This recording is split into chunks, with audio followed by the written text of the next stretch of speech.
Welcome, listeners, to episode 144 of the Plastic Posse podcast. This podcast is brought to you by some great partners such as Micro World Games, Tankcraft, Tamiya USA, Bases by Bill, and AK Interactive. Also, to all of our Patreon supporters, a huge thank you. This show is not possible without your support, and we greatly appreciate it. And with that message, I'd love to go over to our co-host for today. We're missing TJ, but we have everybody else in store. Jensen brings enough personality to make up for TJ, so high hopes right there, but let's jump into it. Scott, I'm going to go to you first. Thanks, man. It's good to see everybody, especially our missing friend from England. He joins us when he can, but we've been missing him lately. Jensen, I hope things are well in the north of the UK. They are very well. I know I'm missing from these shows like I'm very, very busy. People don't know I have all the time in the world. It's just when things do come up, they always happen to come up on recording days. So it's really inconvenient. See, I thought you were stuck on the beaches of Dunkirk and couldn't make it back to the recording studio. I'm just still slowly wading through the returning tide. Yes, waiting for Benedict Cumberbatch to pick you up. So I try never to take it personal that he doesn't come. So I have this thing in my head where he goes on walkabout and he just walks out of the house and 3 days later comes back and, everybody's like, oh, yeah. And he's got his little British beret hat and his little pack and he's off on walkabout. Yeah, it's dangerous when I'm on the prowl. Yeah. Yeah. I kind of have the same thing. I just see him stuck in like a 48-hour dart tournament somewhere that he just cannot get out of, waiting to throw that triple 20 and he just keeps on getting a single. So that's what I see. There are worse places to be stuck. Absolutely. Well, anyway, I've been working on the Crusader. I have an idea for the paint and I've been working on that. And like all ideas, it sounds really, really good in my head. And then you start working on it and, it doesn't ever quite work out. But, I'm getting through it and bringing a different approach for me to the finish of this model. And got a stone for the base, an actual stone, and want to credit Jeff for helping Jeff Feller for coming up with that idea with me, collaborating on that, but going to put it actually on a stone base and feeling pretty good about things. So yeah, that's what I've been working on. Then I have an announcement we'll talk about later that I'm pretty excited about. But before we go on, let's talk about how you acquired this stone, you weirdo. Yes, yes, we want to hear this again.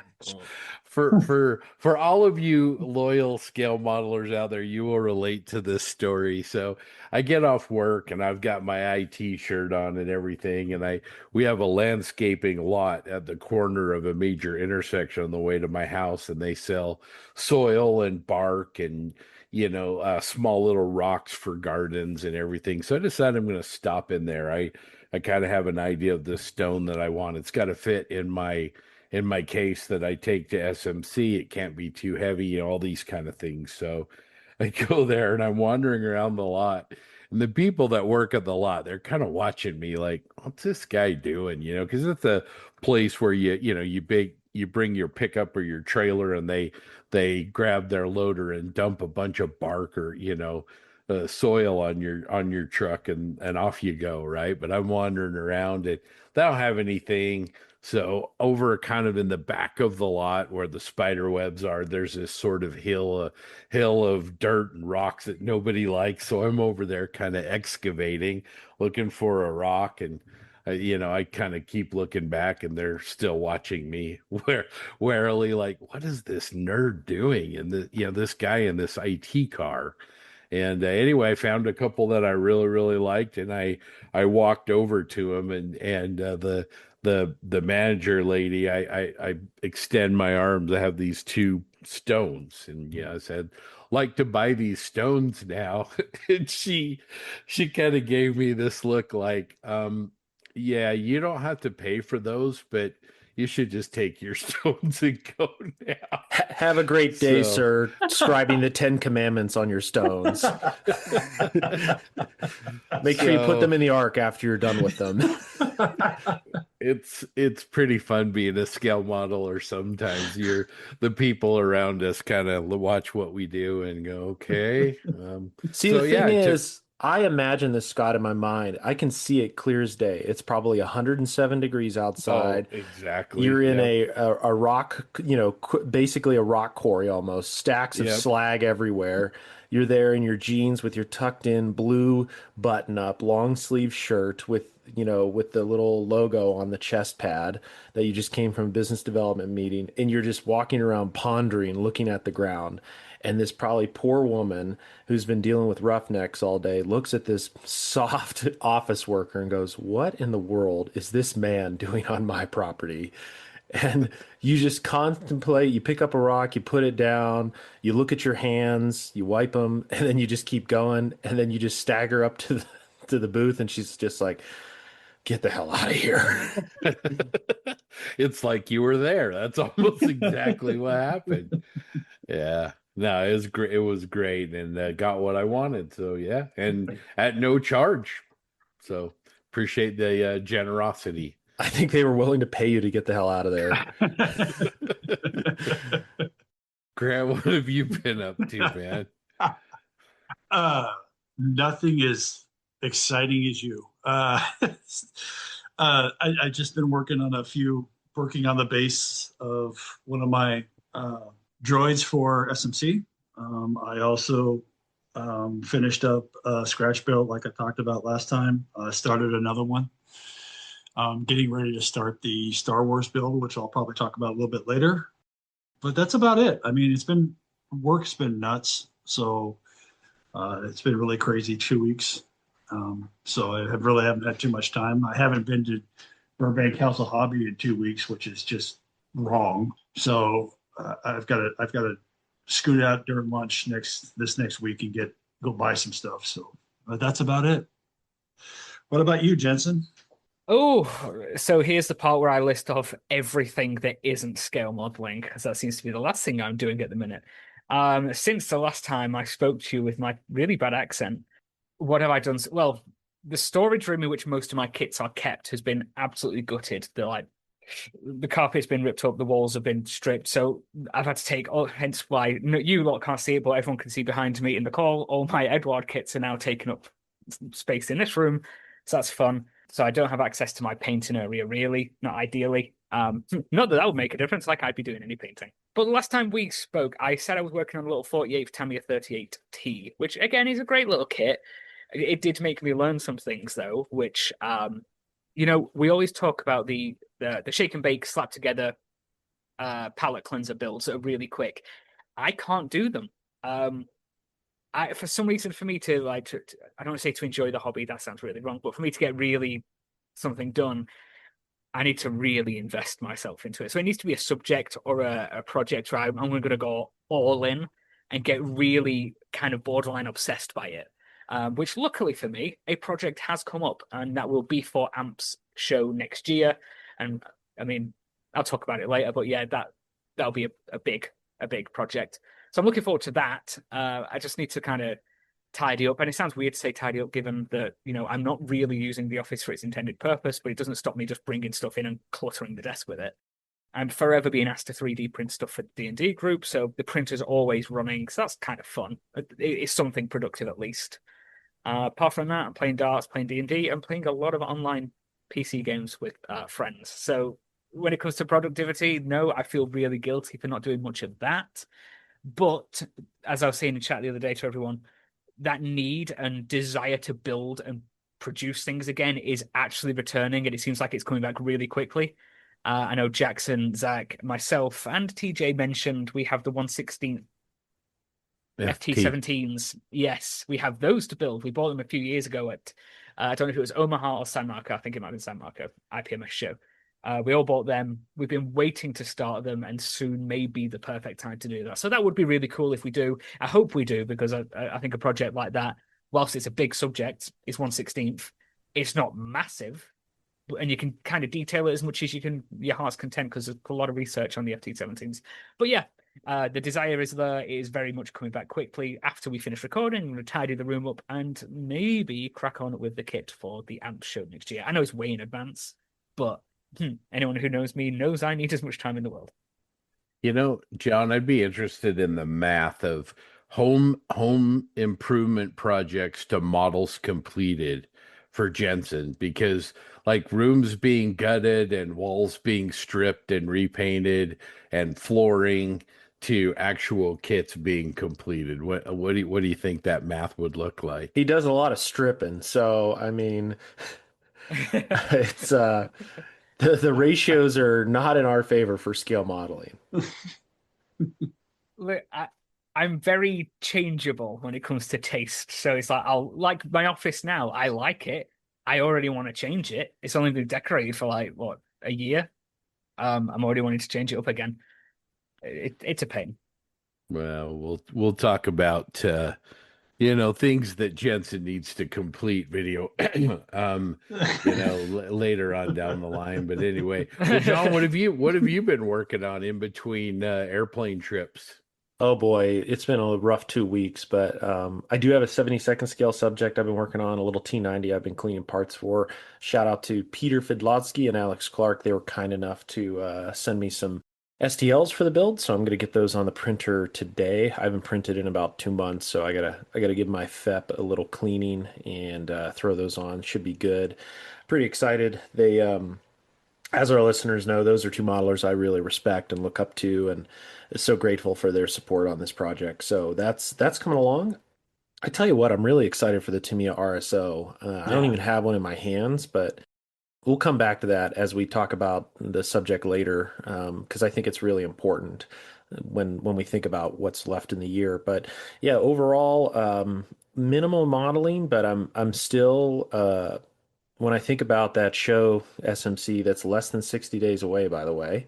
I'm confident I can get one new project done at least. I'm excited for the little T90, but I have another announcement soon, which has taken up more of my time, but I'm super excited about it and look forward to sharing. So listeners, stick in for that. But in the meantime, to look at finished models, because we're not talking about them in this segment of the show, let's go over to what we found in the Plastic Posse group, and I'll start it off, and I'll just jump right in with Stefan's Tiger One. Stefan, as we know, is a good friend of the podcast. Great guy, best guy. Stefan is a fantastic modeler from Cologne, Germany, and he specializes in three-tone camouflages and World War II German armor. His pack wagon SDKF said 234 was awesome, and now he's moved on to a Tiger One in his fantastic camouflage. Three-tone, looks gorgeous, and I cannot wait to see it in person. So, Stefan, shout out to you. That is a fantastic piece. Scott, what caught your eye? Well, before I get to my choice, we got to talk about Stefan a little bit. So last year at SMC, we're walking around and we're talking about this tiger, right? And he's like, "Oh, I'm just gonna do this real quick and do this real quick," and we're like, "No, no, no, no! You got to do it right. Do your weld beads, And he's like, and this model has been great because he'll do something and then he'll back up and he'll go, "No, I need to do this. I need to do the weld beads. I need to do it right." But seriously, Stefan, man, it looks better every time you post updates. It's looking really terrific. So it's been fun to kind of watch you work your way through that. I'm going to go through somebody we actually talked about, I think, last episode. Maybe the episode before, but I think last episode, it's a modeler named Michael Wolf. And man, I love his color palettes. I love the way he layers rust and texture and dirt effects. And he posted a picture of some mini art, a dolly and a couple of or some kind of gas cylinders. One's green and one's yellow, whichever gases those are. TJ would probably know and make fun of me here, but he's got lots of chipped paint, lots of layering. The wheels look just like, I've seen these dollies in real life. The wheels look great. They're all just completely shiny, down to the bare metal. He's got a really awesome piece of chain kind of restraining the one cylinder, but it's these little touches that I like about his work, and he's got them posed in front of one of those pieces that we talked about last time on that junkyard dio, where you can see his approach to rust and texture and layering. And I really like his work. I like the way he sees things. And his attention to detail. So I'm kind of gushing. I'm a fanboy, Michael. But anyway, great job again on these oxygen cylinders and this dolly. Grant, what did you see? Thanks, Scott. I'm going to go with Russ, heavy metal modeler. He's doing a diorama base. He's been out for a couple weeks, but he just popped back in. He's working on a base for his Pack 38, and I love his little base he's got. He's just got the foam now and the basic setup for it, but it looks like he's carved it all out, and it's really looking good. We've talked about this before about when you take the base to another level like this and you make it part of the model instead of just an afterthought. It really, really, really just is going to make this look wonderful. Russ, you're doing a fantastic job, and just keep it up. And I can't wait to see more posts on it in the posse. Jensen, what about you? So for me, I chose Oliver Krebs' Mini Art Focke-Wulf Dora 9. What caught my eye with this, and I have to be fully honest, I saw the build. I love it. I love the mottling. I love the shade of RLM 76. But at first I was like, I wonder if this man's colorblind, because the belly on these aircraft are usually red with white stripes, and I've noticed something with colorblind people, they can sometimes see reds as greens. And then I had to read the whole thing, and he's actually done the underbelly inspired by his local football team's colors. The more I read into it, it was a completely fictitious story of why he painted it the way he has. But it's the football club of Werder Bremen, which obviously is green. But to the build itself, it's the new Mini Art Focke-Wulf D9. It's a kit I really want and I should be getting at some point in the future. He's done a great job with it. The mottling is really nice and subtle. It's very smooth around the edges, and this sort of fade and mottling isn't that easy to do. A lot of people think it is. It's to get it this fine and this smooth. It does take a lot of skill. So he's done a great job there. And I like the personal touch of, adding his home football team's colors to it. It makes it different. It makes it unique, and it stands out from a lot of the D9s you see out there, because they weren't overly different from each other. Being that late in the war, they were kind of just put together. So it's nice that he's made it his own. Really nice build. That green was a great color. I really thought it was a good choice, and obviously he's got a reference, right? But yeah, that's a good build. Good choices this week by everybody. Oh yeah. Well, I'm gonna kind of elbow in here with a quick announcement. Not spend a lot of time, but quite a bit in advance of where we were last year. The Rocky Mountain Expo has landed its date for 2027. So we are going to be June 25th and 26th, 2027. I did it far enough advance that I'm hoping that we can get TJ and Jensen to come. Really love to have them. That would be awesome. But about 10 months out, a little bit over 10 months. So that's really great. You can check out our Facebook page or our website for that. But yeah, I'm pretty excited to get that nailed down early this year. Same location? Yeah, same location. We have been lucky enough to once again engage the UCC venue and team as a partner in what we're doing. We're excited about what they do for the community, and excited to be a partner with them once again. I think the venue last year was a massive hit with everybody, and can't wait to hopefully fill it up even more. And this year, as we go through, we'll be making some, I guess, announcements. Additions is going to be more accurate. The show's going to be longer. The show's going to be better. The show's going to have additional things we didn't have last year. So version 4 of the Rocky Mountain Expo should be amazing. So if you can come, we'd love to see you in Salt Lake next June. All right, I'd like to give John a little bit of time. We had the opportunity in one of our recent visits in Denver for me to meet a gentleman at the Wings Over the Rockies Museum whose name was Stewart Bailey. Unfortunately, he passed away, and JB was able to go to Wings Over the Rockies this weekend and spend time at that tribute. And John Stewart was just a generous guy who seemed to really impact a lot of people in that area. Yeah, for sure, Scott. And my condolences to his friends and family. Stewart Bailey was the curator at the Wings Over the Rockies and had a rich history of aviation all the way across, the Air Zoo in Kalamazoo, the Evergreen Aviation Museum, Lone Star Flight, and many more.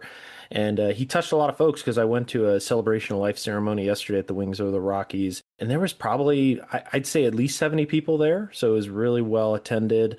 Some people had some nice words. And then at the end, they had Stewart's model collection that they allowed people to take pieces home in remembrance of him. So I thought it was a really nice tribute. There was a lot of familiar faces from the scale modeling scene in Colorado. And then even people flew in from Michigan, where he touched some folks at the Kalamazoo Air Zoo. Their CEO, curator stopped by as well and said a few nice words. So Stewart was a great guy, just highlighting, as Scott said, a friend of ours and someone that was super generous.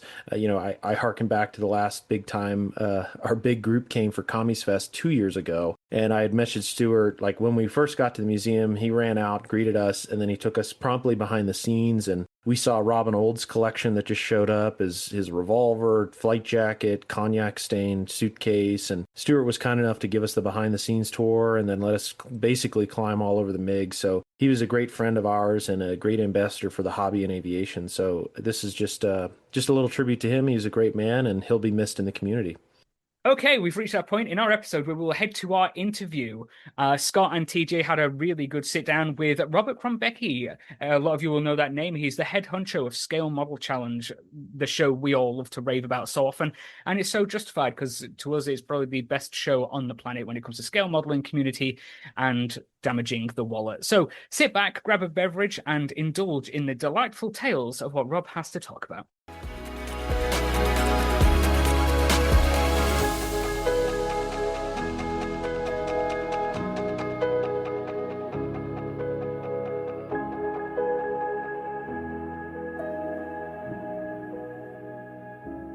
Welcome into another Plastic Posse podcast interview. Today, TJ and I are joined by a very special guest, the founder and organizer of Scale Model Challenge, Robert Crombeecke. Robert, welcome. Thanks for having me on the show, guys. Thank you. It's an honor. We're looking forward to this. TJ, how you doing today? Unprepared because I couldn't find the unmute button. But I'm doing good. I'm tired, as I was kind of talking about earlier, but I'm doing well. Awesome. Well, what we wanted to do today was with Robert is kind of introduce, for those people that don't know about Scale Model Challenge or SMC, it's one of the premier scale modeling and figure painting events in the entire world. It's held annually in Veldhoven in the Netherlands. And today's conversation, we're going to kind of start at the headwaters, if you will, with Robert and tell everybody kind of that SMC story and how we got to where we're at. And then also we're going to see if we can prod Robert to give us some, intel as to what we can expect for Scale Model Challenge 2026, which we're really, really excited to be attending once more. So, all right, let's just get started, Robert. For listeners who don't know you yet, tell us just a little bit about yourself and how you first got into modeling and painting. Well, my name is Robert Crombeecke. I was born here in the Netherlands. I've lived here most of my life. I did live in a couple of other places shortly or longer, including Egypt, where I worked as a diving instructor for a while. But most of my time I spent in the Netherlands. And after my divorce, I met my current wife, Margot, and I actually got back into the modeling because of her, more or less. Because when I came at her home, she was actually building a Tamiya motorcycle, the 1/12 scale or something. And they had the Tamiya catalog on the coffee table. And when I looked into the catalog, I was immediately hooked by the dioramas that I saw in it, because at that time they still put pictures in the catalog, and every year with all these dioramas from mostly Japanese modelers, but once in a while also from Francois Verlinden, I believe, and some others. And I think when I was 10, 11, or maybe even younger, I always built these Airfix matchbox kits at 1/72nd scale, because those were the ones I could afford. And like with most people, and then life got in the way, I guess. And and then I only came back into the hobby after my divorce. So that was when I was 32 or 33, whatever. So, and then I could afford those 135th scale models again. So, and I started with that. And the first thing I did was just buy a lot of stuff, not build a lot. I spent a lot of time on my first diorama because I think I bought all of the Linden books and magazines and every other book that there was, like Shep Payne's books. And, I think I have the same story everybody else has. It's not very special, I guess. But so it took me about a year to finish a very small diorama with just a Jeep and I think a house or a ruin in the background. And I made all the mistakes despite of all the books that I bought. And yeah, so that's basically when the hobby started again. So that's almost 30 years ago. Oh no, over 30 years ago, I guess, because I'm turning 64 in a couple of days. So yeah, that Well, reminds me. Yeah, that reminds me I'm getting old. yeah, happy pending birthday. That's pretty exciting. Yeah. Continuing on through today, do you have you mentioned dioramas, but do you have a preferred scale and when you are working on models, or are you just too busy, or what does your bench look like today? Clean. That's one. But I have a machine and Krieger piece that's painted up. I think it's panel lined already, and have to get onto the weathering. I have a tiger tank that somebody else built, and I have to paint it. It's still it's in my possession. It's from somebody from our club, and it's in my possession for the last 3 years, I guess, and I still haven't finished it. But I really want to give it to him in this October at SMC because it's basically the weathering that needs to be done. And then I have another King Tiger with that Porsche turret that's has a lot of extras on it. I added Simrid and other stuff. It's in the same cabinet as the one that's already painted. But yeah. And what else? I think I have a few bits and bobs also for other projects, but somehow I never get to finish something. I used to be a lot more active, but that was mainly before I started with the show, obviously, because that show has become kind of a second job. So yeah, it does take away a lot of bench time, but on the other hand, the show is also rewarding for me when I see all these people from all over the world coming in. So but we can talk about that later. But yeah, so you know, it's they always say be careful what you wish for, and Yeah. I always wish to have a very significant show and a significant competition.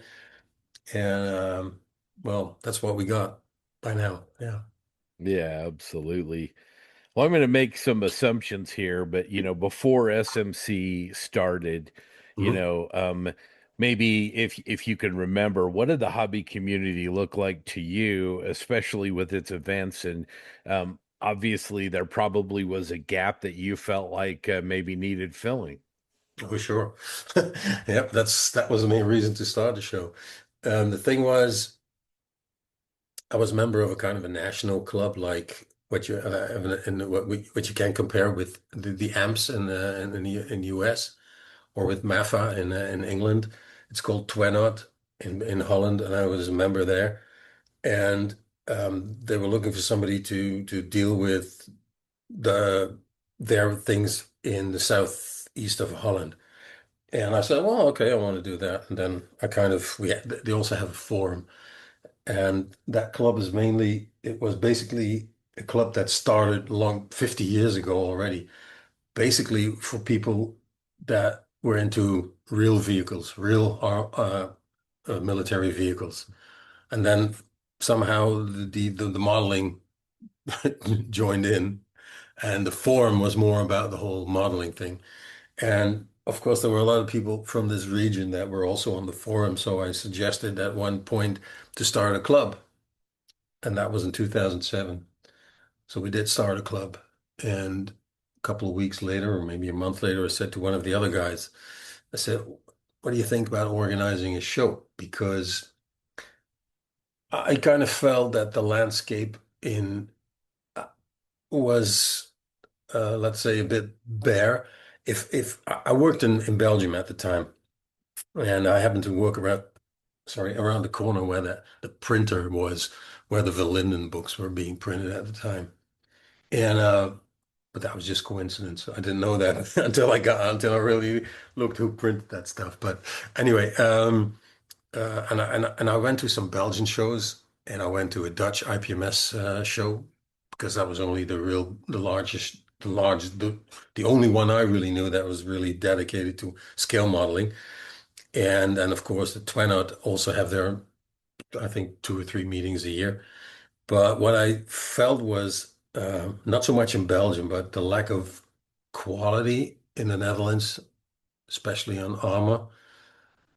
Armor modeling was a bit, well, let's say it left a bit to be desired. It wasn't what I saw in Belgium. The level in Belgium was way higher.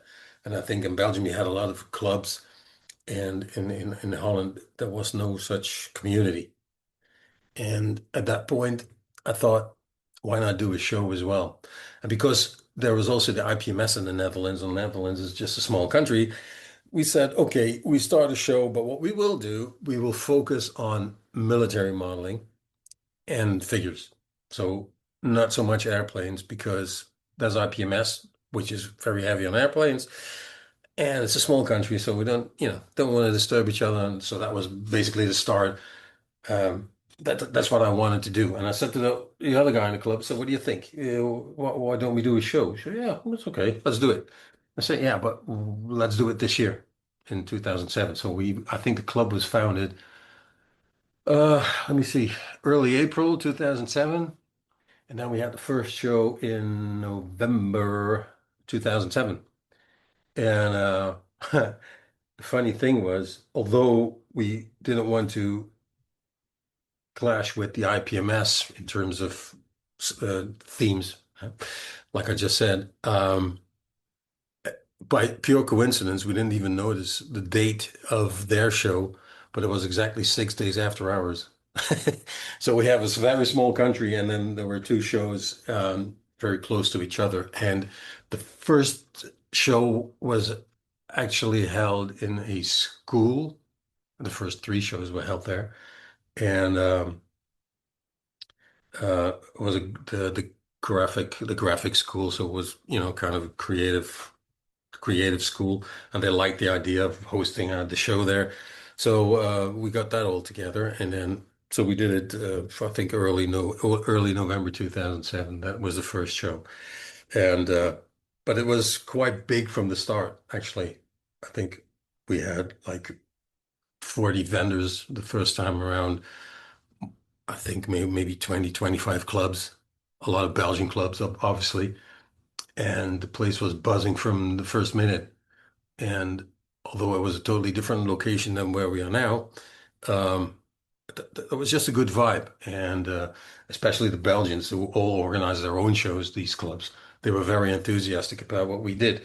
So I think yeah, that was really the start. And then the only thing that we did, the one thing that I agreed with the other guy, I said, listen, if you want to do a show, we want to do it like international. So let's have some Germans and Belgians over as well.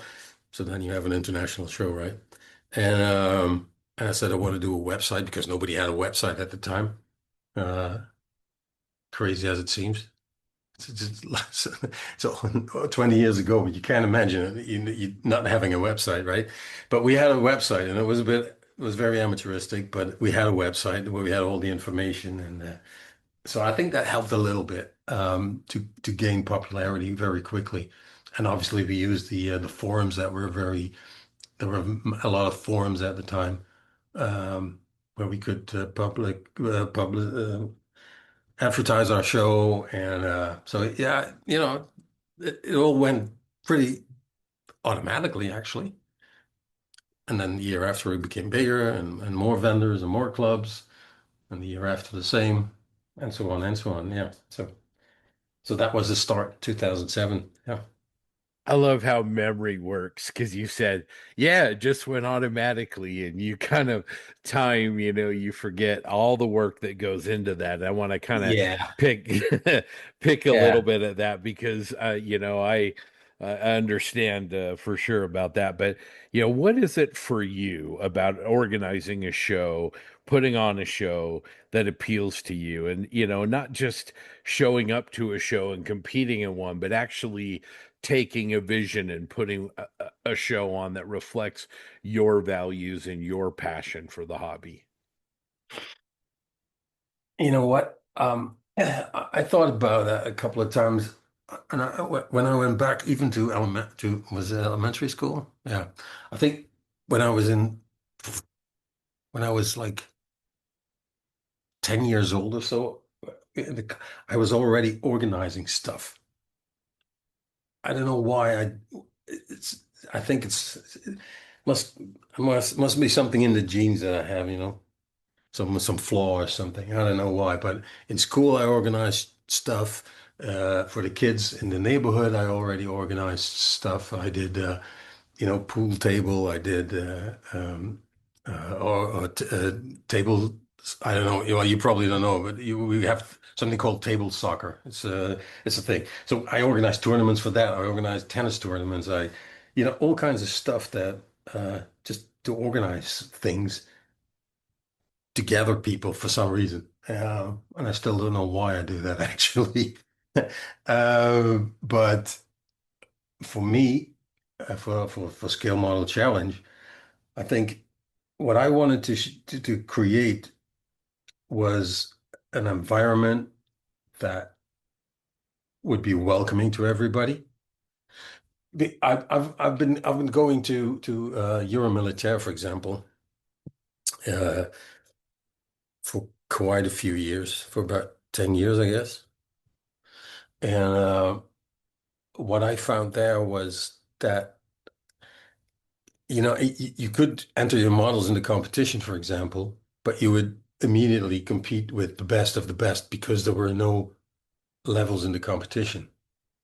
So, and although maybe that's the reason why that show was still regarded by many as the show, at least at the time, um, I felt that it was not really a show that welcomed new people that maybe not be that talented or whatever. I mean, you could put your stuff in there, but you'd immediately end up on the shelf of shame, as we call it, where the judges would put your stuff up there and just leave the awarded models on the lower tier. And that's something that I thought if I would do a show, I would never want that. I really want people to feel welcome, regardless if you're a total beginner or you're the ace. Doesn't matter. And that's why I also treat everybody the same way. Whether you are that ace or whether you are the absolute beginner, everybody is welcome. And the same rules apply to everybody. For the so yeah, I think that's the basic thought behind the show, to create an environment where everybody's welcome. And I hope and I think that we succeeded in that. Yeah, I certainly feel that, and I think that's really, really important to me as well. That's awesome. Aside from yourself, as we talk about sort of SMC coming together in the early years, who were some early mentors, friends, or clubs? You've mentioned a couple clubs, but maybe some other influences that help shape your approach and your journey to creating SMC and kind of what it's become today. Well, first of all, I think if you start a show, I mean, basically all the shows are the same, right? You just put in a lot of tables in a venue, you invite clubs, try to organize some kind of competition, and you ask some vendors to come, and that's a show. So in that sense, our show wasn't that much different. And what I did, obviously, is that I looked around what other shows were doing. And obviously, I took the good parts of that and I filled in the stuff that I felt was missing. And to be honest, a couple of things that nobody had in the past, or no, almost nobody had in the past, was proper lighting on the contest tables. And actually, that idea comes from a Belgian club. Um, I forgot the name. I think it was AMS or something from Antwerp. There was a figure club, and they had their annual figure show, and they had these tiered displays with these IKEA lights that we also have. Um, and they had these blue daylight bulbs in it, that photographers used to use back in the day. Uh, um, so I borrowed the idea from them. The only thing is they had a few lamps and we have I don't know, over 200, I think. But anyway, yeah. So and also the height of the tables. In most competitions, you hurt your back by you have to bend over to watch the models closely. And we always thought that it would be a good idea to have high tables to watch the competition. So that's one thing that we introduced. Uh, Another thing that we did, and I think until today nobody does, is that we have the vendor tables. We use all these black tablecloths that we drape over the tables because I'm allergic to bare tables. Sometimes it looks like a flea market at some shows, and that's something that I really don't like. And I think, and for a long time, I thought, it's just me. Nobody gives a damn about whether you put this tablecloths on it or not. But after some years, I saw on some forums that people were saying, "Hey, you know, all these tables look, it all looks like it's really thought through, and there is a reason why they do it because you don't notice it immediately, but it makes the whole appearance a bit more pleasing to the eye. I mean, it comes. Uh, how do I say that? It's not like it immediately catches your eye, or not consciously, but subconsciously. I think you take it in for some reason, and that's what the guy wrote. And I thought, okay, thank you for thank you for getting my idea about that. But yeah, and I think it all helps to, it just creates more the atmosphere, and it doesn't make the show better or worse than another show, but it's just a difference. And I really like that we do that. So every time we buy some new cloths again, so I think I have a mile. Mile of that stuff in the storage by now. Yeah. That's yeah. So and then of course I see a lot of shows where they don't really think about how they organize a competition. And that's something that we've been working on from the beginning, actually, to create a kind of competition where there is some thought behind it, whether you agree with it or not. I mean, every show has their own ideas about how a competition should work, or how the categories should work, and how many categories you should have, and whatever. But a lot of shows just don't have any thought behind it. It's what I said, to just throw in a couple of tables in a room, invite vendors and clubs, calls, put up something they call a contest, and that's it. And I always wanted our competition or our medals to mean something for somebody that wins them. And I know it's all Rheingold and, it's all fake anyway, but I mean, winning a medal is just, should mean something at our show. And I think that we've achieved that there is a significant value to winning a medal at SMC. And that was something that I was really keen on doing, especially in the days when I visited Euromilitaire. I was really, I always thought, wouldn't it be great to have a show in my city that the whole world would come to visit? And look where we are today. It actually worked. So yeah. Yeah, so kind of going Yeah. into a little more of the history, You mentioned, it was 2007 was the first show. Yep. How does the show in 2007 compare to what we would expect to see in 2026 in a couple of months in terms of size, that sort of thing? Like you said, it started off pretty large, Yeah. but I'd be willing to bet Yeah. it is not the size that it is now. Oh. Okay. Yesterday, I actually drove by the place where we had that show. I did it yesterday because I had to be there somewhere near. I had some time before I had to go. And I thought, I'm going to drive by where we used to be. And I was looking at it and I thought, how in the world did we ever do it in that school? I mean, it's not a small place, but the thing was, the school was like, well, it's a school, you have an area where, for instance, where the lockers were. So you had a lot more space, but there were a lot of aisles or where we had to.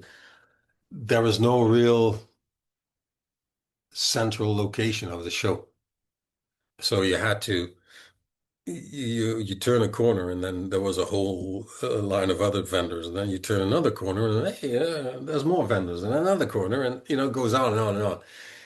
And the school was obviously a school, so they changed a lot of stuff. And our show, after the first one in November, we always went to October. And uh, I always had to go after the summer holidays. I had to talk to the people about the show. And every year there was a lot of changes in the whole venue, space-wise. So where the lockers used to be, there weren't any lockers anymore. So, and I already sold all the tables for the vendors, and I just had to make it happen how I could fit it in. And I don't have that worries with the current venue because that's what it is. Well, okay, we get to that later. It is what it is, and I mean, the halls are the halls, and they're not changing it. But the school, it was like I said, we had something like 40 vendors in the first year or something, maybe 30, whatever, near to 40 anyway. And today we have like 170. Some share their stands. So there are like 150 stands or 150 something stands, but there are 170 companies represented at the show. So, so that's a lot bigger. And in terms of crowd, I think because in the first years we didn't charge any admission fee, so we had no idea how many people there were. And I think there were a couple of hundred people, maybe 500, 600 people at most.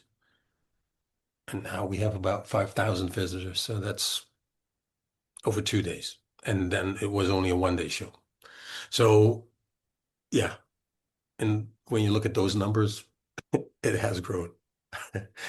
And obviously in the competition, I think I have no idea anymore how many models we had at the first show in the competition, but last year I think we were near to 3,000 or something. That's 2,800, 2,700, sometimes 3,000. It varies year by year, but that's about the number of pieces that we have in the competition. So, well, it has grown a lot. So, yeah.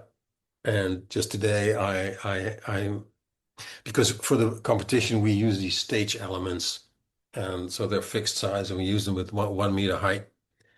And uh, I think I had to order 96 of them for this year's competition. And I think back in the school days, I think that the competition table was like 10 meters long, about maybe something like that, maybe a bit more. And in the second or the third year. So the competition has definitely grown immensely. So yeah. And obviously the people are coming now from all over the world. I mean, I have people from Kazakhstan, from Saudi Arabia, Australia, the US, Canada, and everything in between. So It's just mind-boggling if you think about it. But yeah, yeah, it's really fun. So yeah, we've grown. So in the almost 2 decades that SMC's been going on, could you point to a turning point where it became what it is now? Yeah. Uh, Depends on how you look at it, but I'd say 2016 when it became a real 2 day show. Um, until 2015, it was a 1 day show.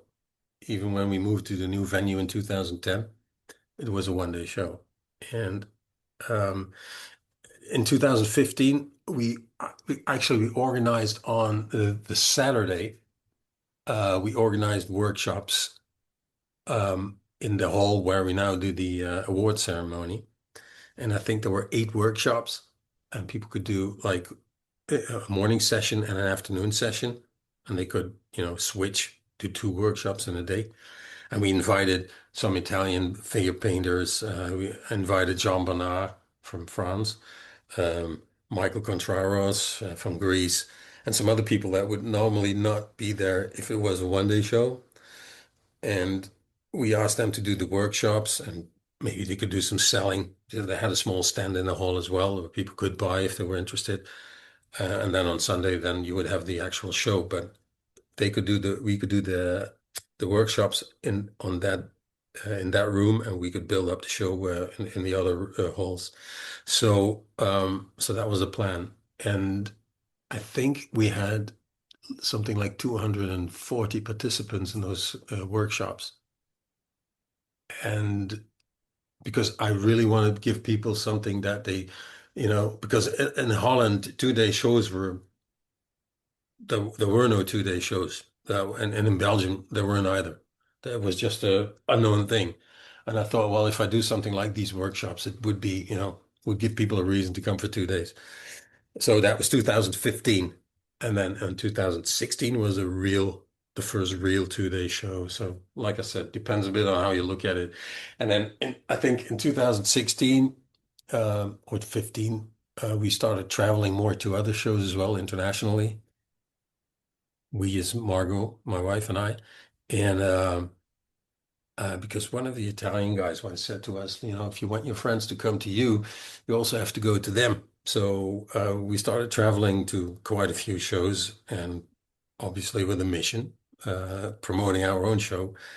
But it worked. And from that moment on, we also invited, I think it was 2016 as well, we invited a group from Germany called Massive Voodoo, who was led by Roman Lapat. Um, and that attracted more of a painting crowd as well.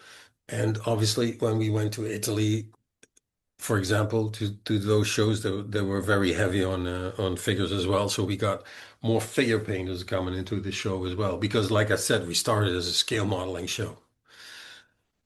Yes, we had figures, but those figures were usually, the 1/35th scale German figures or whatever, and the busts, and then occasionally a samurai. But that was the figure section of our show at the time, in the beginning. And from 2015, 16 on, we got more of the figure crowd as well. So we actually had the best of both worlds at one point. And then it grew I think a lot of it was word of mouth. I mean, a lot of people just came to the show, were very excited about the atmosphere, and it goes around, and then people start coming from further and further away. So yeah. So I think that's uh yeah, let's say 2016 was a real turning point. I think so. Yeah. So you make it sound effortless in a lot of regards to how you've grown the show over these Yeah. years, but what is one of the hardest lessons that you've had to learn personally as an organizer after almost 20 years? Um, Never take anything for granted. Um, I mean, I said this on more occasions, I think, also publicly. That's one of the reasons that Euromilitaire went down, that they were just laying back and just um,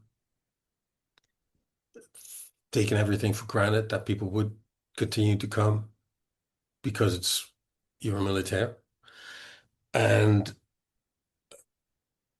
you know, nothing is forever, and I'm pretty aware of that. But I think it is important that as a show, you need to be active and stay, you know, no, you don't have to stay ahead of your time, but you have to grow with the time. I mean, things have changed over the years. I mean, like I said, 2007, we had a pretty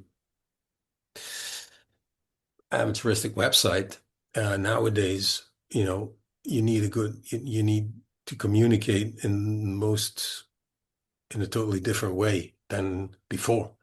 Um, Before a website was enough, but nobody reads. So this year we're going to make some short videos about certain aspects of the show to get the attention from people, like 60 or 90 seconds videos to see if that works. And it's not my thing, so I really need somebody to do that.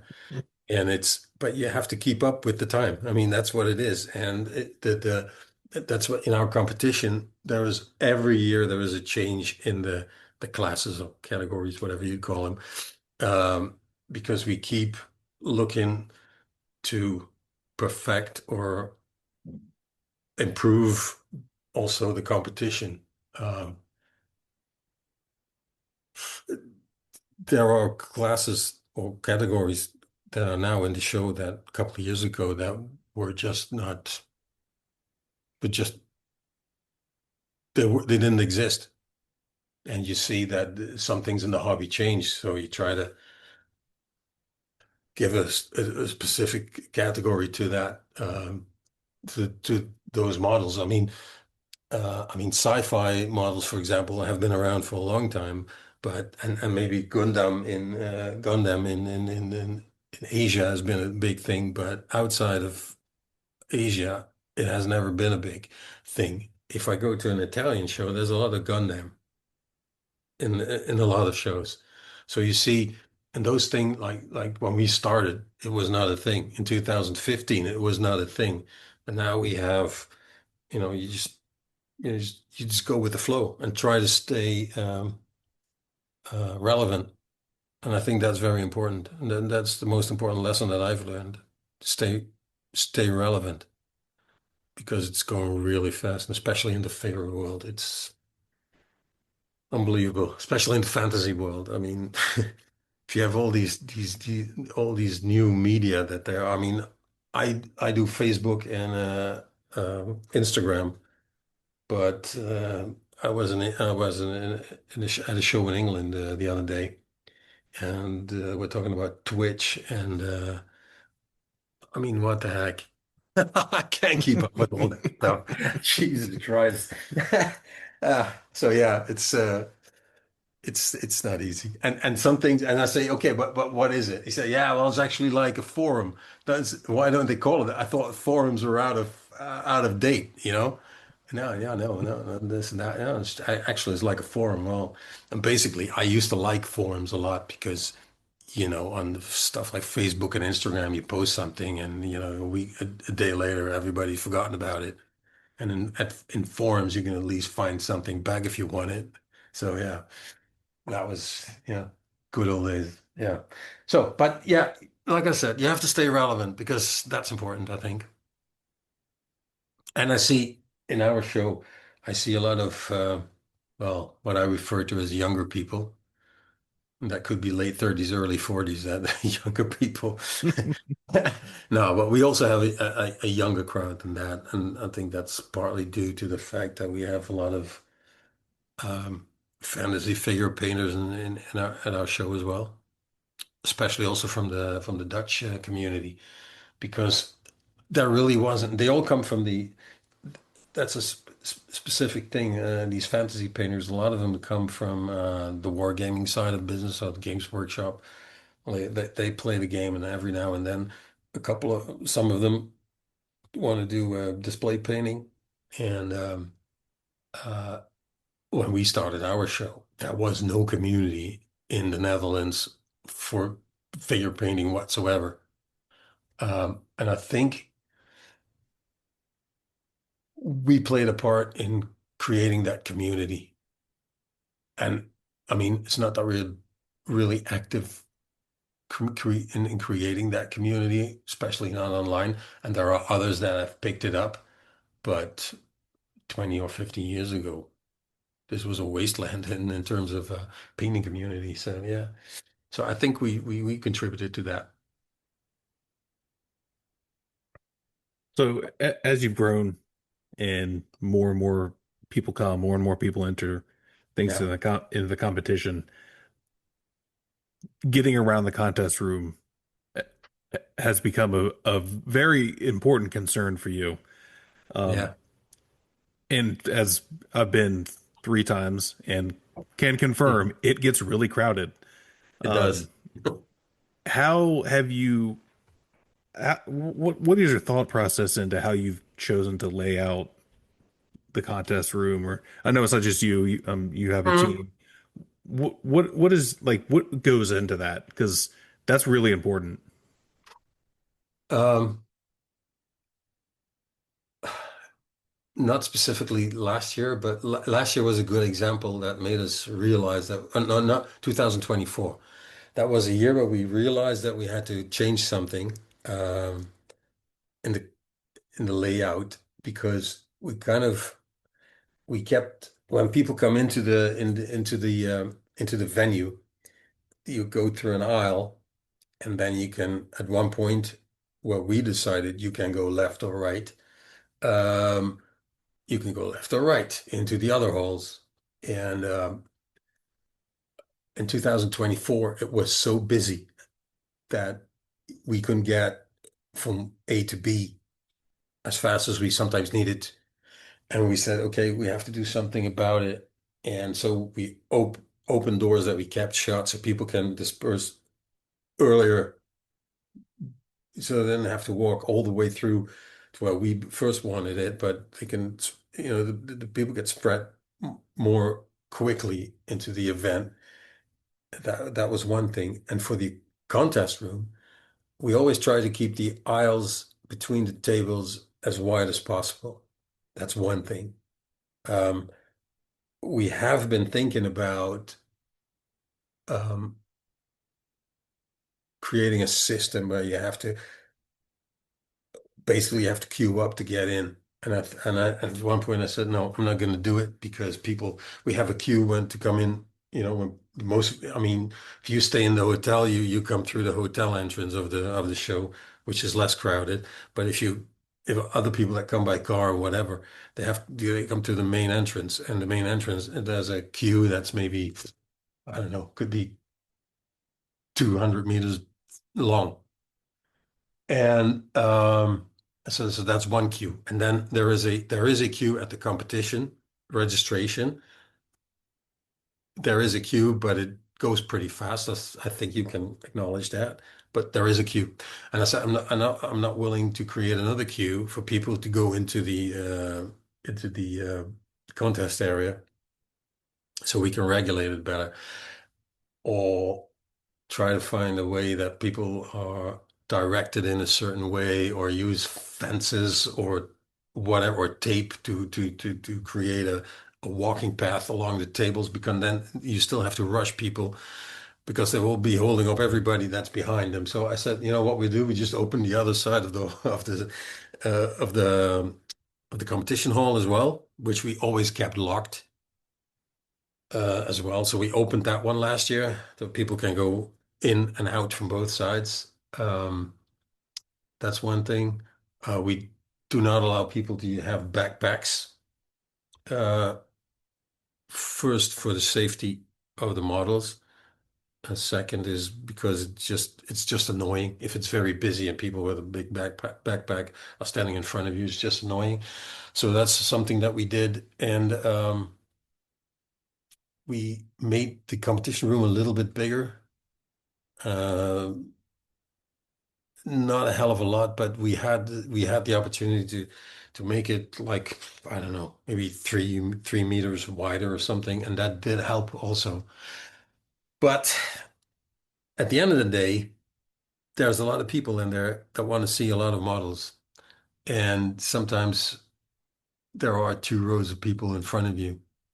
Oh, and what we also did, we opened the doors a half an hour earlier, and we started judging half an hour later as well, which doesn't seem much maybe, but it does help that people have a little bit more time to watch the competition on Saturday, because once we start judging, we close the competition area, and the show closes at 5. And before we closed the competition area at 3 when we started judging, and now we do it half an hour later. So people have still an hour and a half to spend money on the with the vendors, I think. So we tried little things, and I think last year it helped a little bit, but it's just that the competition is just, yeah, I don't know. One of the things of the show that is very crowded throughout the day. That's a fact. And um, I'm not really sure if there's a good way to control that at this Yeah, point. you're almost a little bit of a victim of your own success. When you've got 5,000 people in 2 days, you've got 5,000 people in 2 days, right? And I think What it that is. yeah, I think that kind of leads me to my next question, which is a really important part, almost a partner in SMC is your amazing venue. You know, the Yeah, the true. Koningshof, and I'm sure I said that wrong. I apologize, but the conference center there in Eindhoven. Tell people a little bit about this amazing venue that allows you to have 170 vendors and to have, you know, thousands of models and deal with the amount of visitors that you deal with. Okay.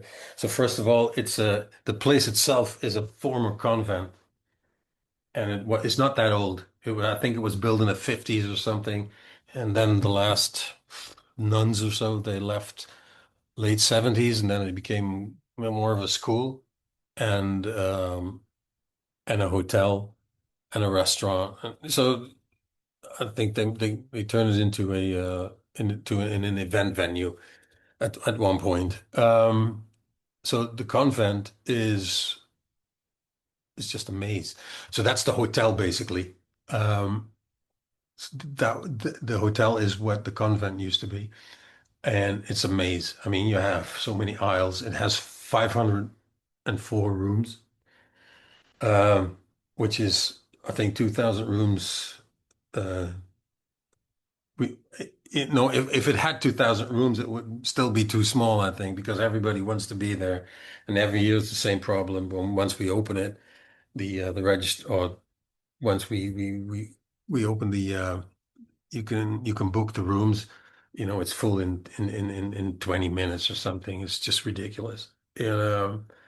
But anyway, so it has a bar, it has a restaurant indoors, um, and in the evening there's always a buffet. So the guests that stay in the hotel, or even if you're not staying in the hotel, you can still use the buffet in the evening if you want to hang around and come to the bar later. So that's one thing. And then they added some event halls at some point. I have no idea when they did that. But the event halls, I mean, they host a lot of events actually. I mean, they had world championships of darts. They have national uh, ah, they have world championship bridge. They have dancing competitions. They have, I don't know, the 60 plus 60 plus show for people like me, I guess. Well, you can find all the kinds of things when you get old and retired. Then you can you can see what I mean. They have so many events, and they never advertise it, but they have just a lot of stuff going on. A lot of professional shows as well, like for injection molding. We once had our show. I don't remember when it was, and I remember that before our show, there was this professional show for plastic injection molding, And when I came, I think it was, I'm not sure. I think we had to build up on Friday. We couldn't build up on Thursday at the time. So I came on Friday morning before breakfast, and there were still injection molding machines in the halls. And I thought, oh my God, how are we going to manage this? When I came back from breakfast, which was an hour later, all these machines were gone, and our tables were been set up by the staff of the hotel. And that was a moment that I thought, there is a God. It had, everything came together quite well, actually. I think that was when the show was, I don't know when it was, must have been, I don't know, maybe 2015 or something. I don't know. It's been a while, but so they have a lot of events, so they handle it very well, and um, the technicians that cater that help out in the halls.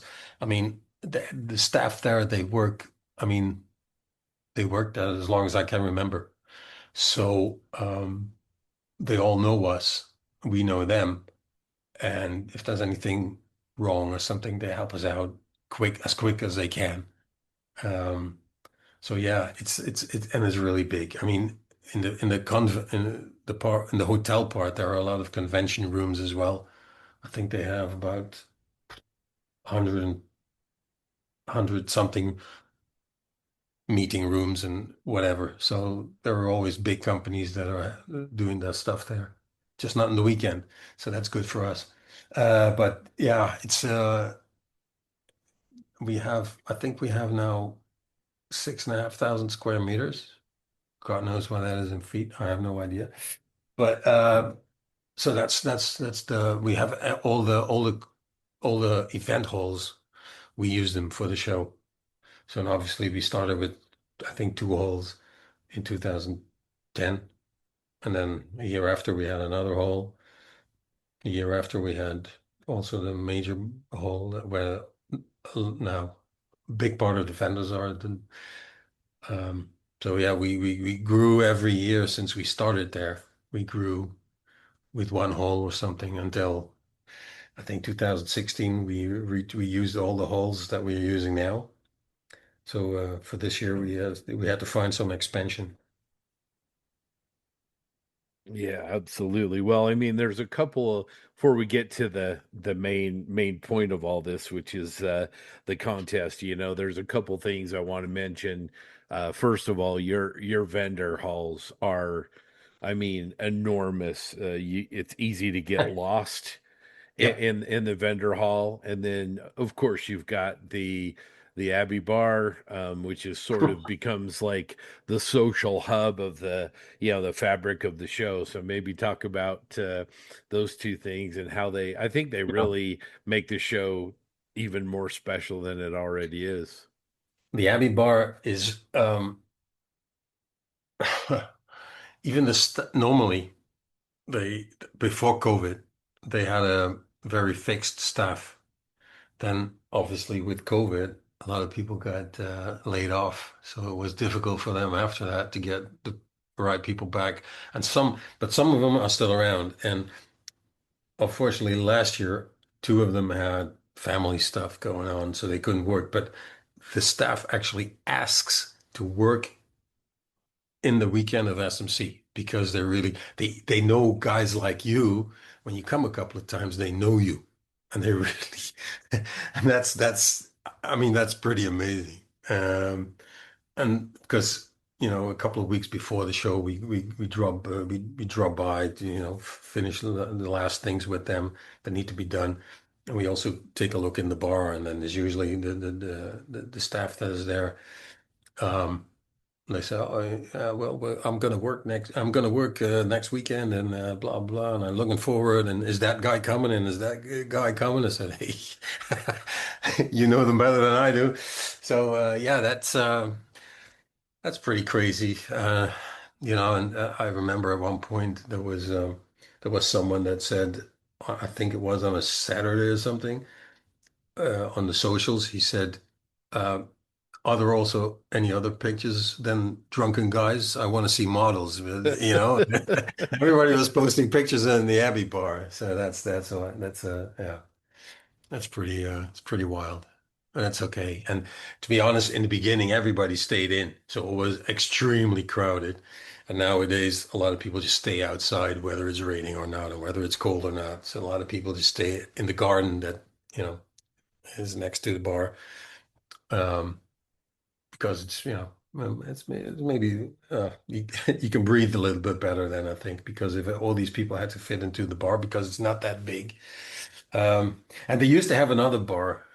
It's near it's next to the reception desk. There used to be a basement bar where we had, and that was before you guys came, where we had live karaoke. It looked like an English pub, so you had the dartboard, and there was also a stage. And unfortunately, we cannot use that bar anymore because they closed it because they had to invest a lot of money in the air regulation system and whatever, and they don't want to invest in that anymore. But it's a shame because we could, spread the crowd a little bit there and have some extra stuff. But next year, because we have our 20th anniversary next year, I think we're going to do a karaoke thing again. So that's already been decided. So that was really, yeah. But the social aspect of the show is just very important. Just what I said. Uh, I want everybody to feel welcome there. And, in the bar, you can meet up with, you know, all the famous faces or the famous names, whatever, or just, yeah. And it doesn't matter who you are. I think you've experienced it yourself that, you can talk to anybody. And, most people are pretty nice, I think. Yeah, I think that's the secret is, at night everybody's, put their models out and all the other things that are happening, but whether it's the vendors or the competition participants or the judges, everybody goes to the bar and they can just be themselves. And like you Exactly. said, a spirit of inclusiveness is really prevalent. And I'm going to echo, thank goodness that bar opens out to that garden, because it really helps Yeah. with the claustrophobia, because yeah, it just gets really, really crazy. Well, Yeah, it does. let's quit dancing around here. Let's talk about the jewel of SMC, which is the contest. And Yeah. um, maybe just kind of start with um, maybe describe for people that haven't been to SMC, maybe what makes SMC's contest stand out compared to maybe some other shows, and then what makes the judging and the caliber of entries really extraordinary. Um, my take on it is that I I I always say in the judges briefing and to everybody else that people pay to enter the competition. So as a judge and as an organization, we should respect everybody that enters the competition.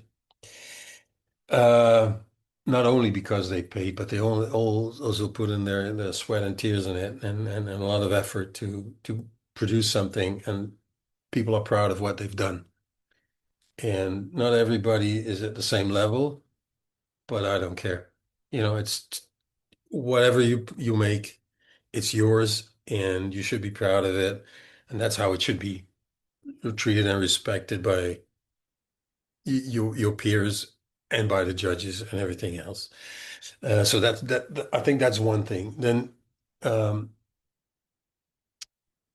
the fact, I mean, we are not unique in that, but the fact that for most categories, we use two different levels, which is standard and masters. What I said before about Euro military, that everybody was competing with the big shots as well. When I first joined there, I came in as a newbie and I had to compete with all the big shots like Adam Wilder and Miguel Jimenez and whatever. So you just don't stand a chance. So I said, okay, so we give people the opportunity to compete in a lot of cases at their own level. At their own level.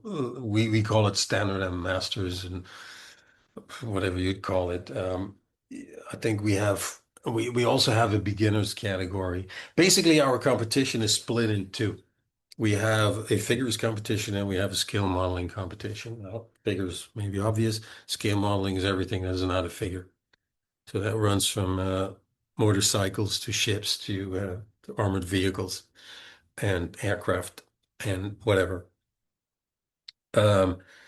And in most of those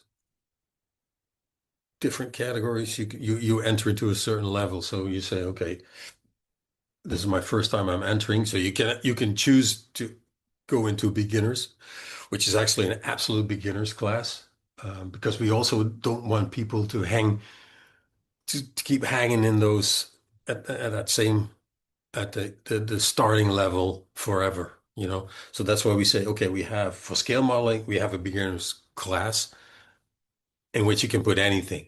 It could be a plane, a boat, a tank, whatever. You're a beginner, we judge you leniently, but we have certain rules that you can follow, that you have to follow. I'll get back to that later. Um, so you can do that, or you go to standard, which is actually for the no, yeah, I would say that's the majority of the people. And then there's masters. Masters classes actually for people that, you know, have won their awards on previous other shows or at previous SMCs or whatever. Um, and everybody is free to enter in the level that they think they belong in. I mean, we don't say you're a first timer, so you have to go into beginners. If you're a first timer and you want to go in masters, hey, your party. Um, and basically that's so we do that for scale modeling, we do that for figures. The show also has three best ofs. We have a best of historical figures, best of fantasy figures, and one best of scale modeling.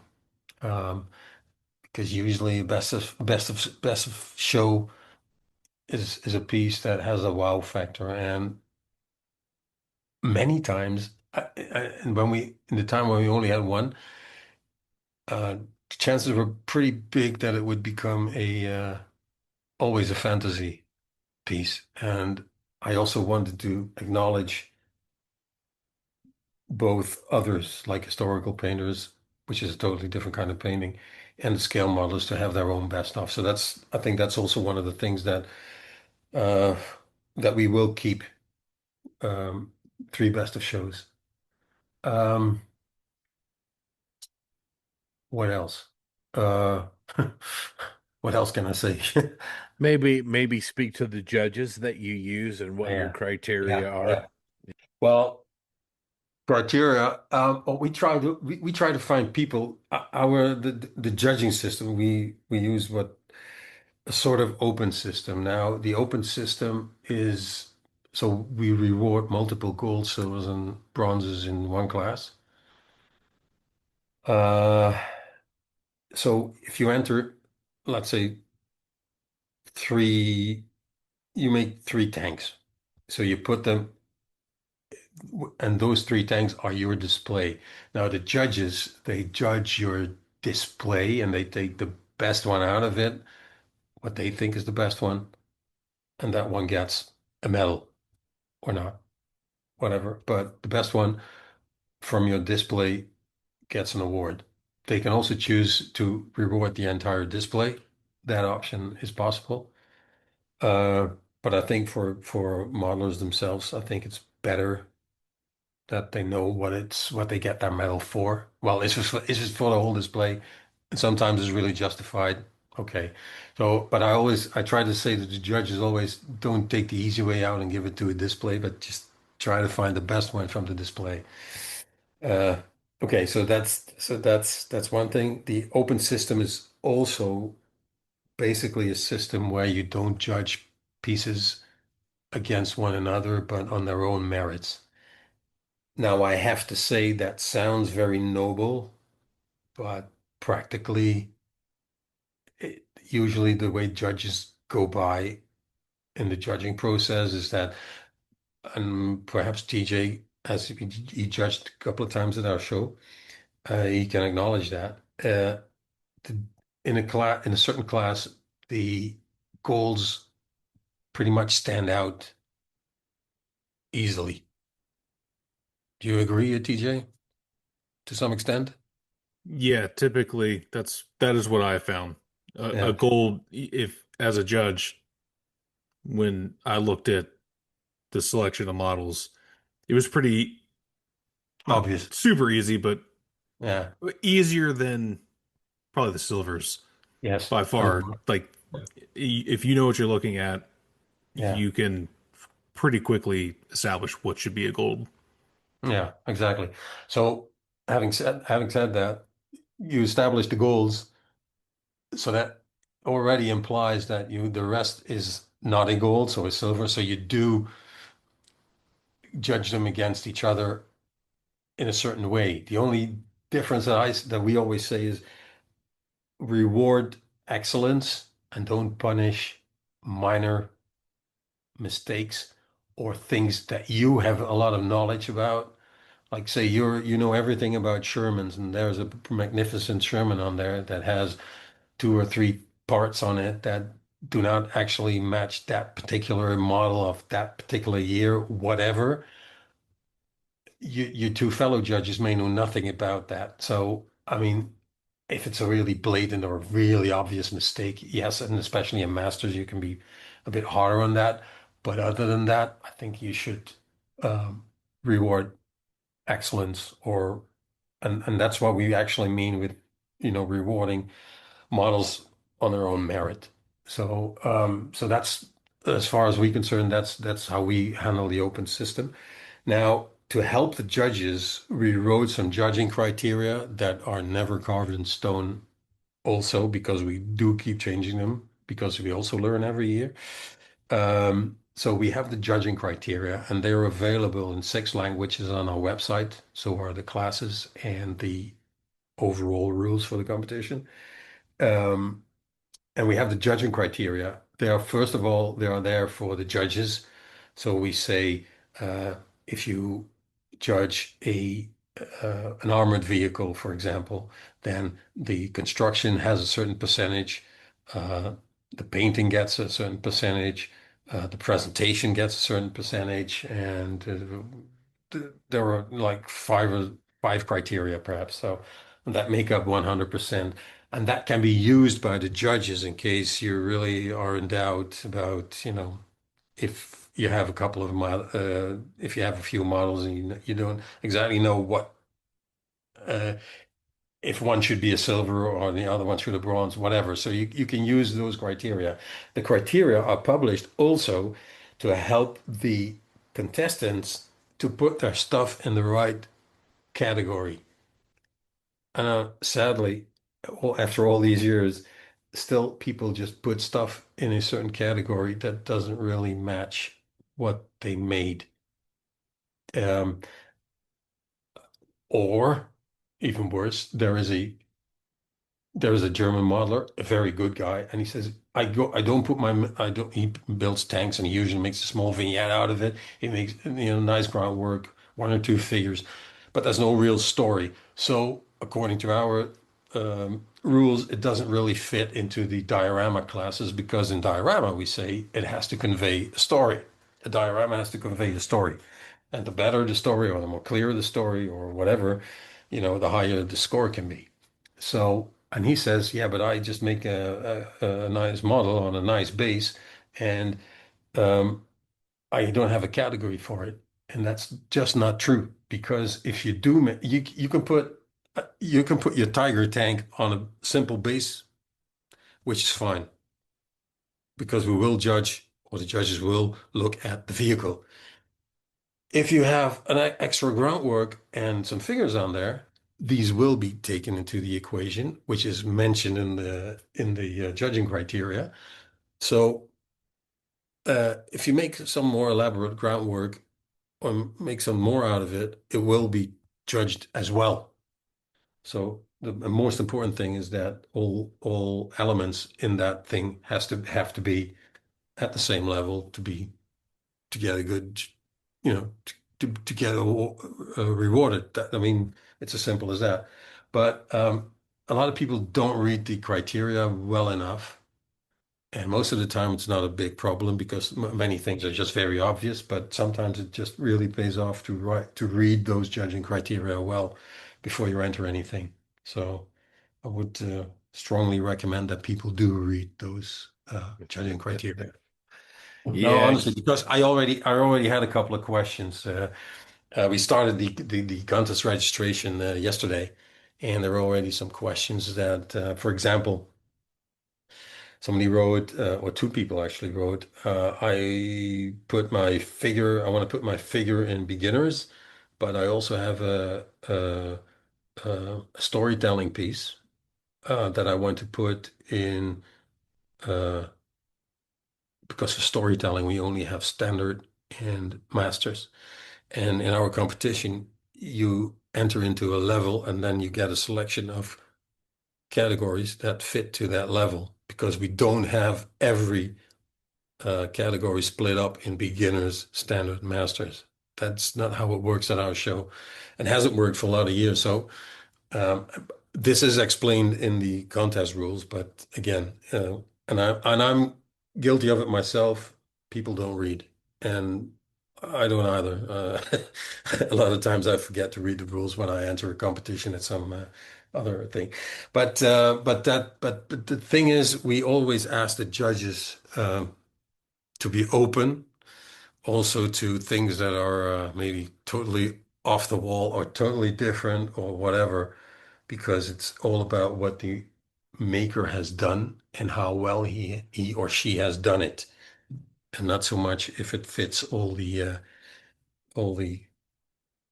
boxes that we know for 20 years already. I mean, if you don't like the green on a Sherman, then try to look past it because it's just a model. It's not a real tank, and you have to give some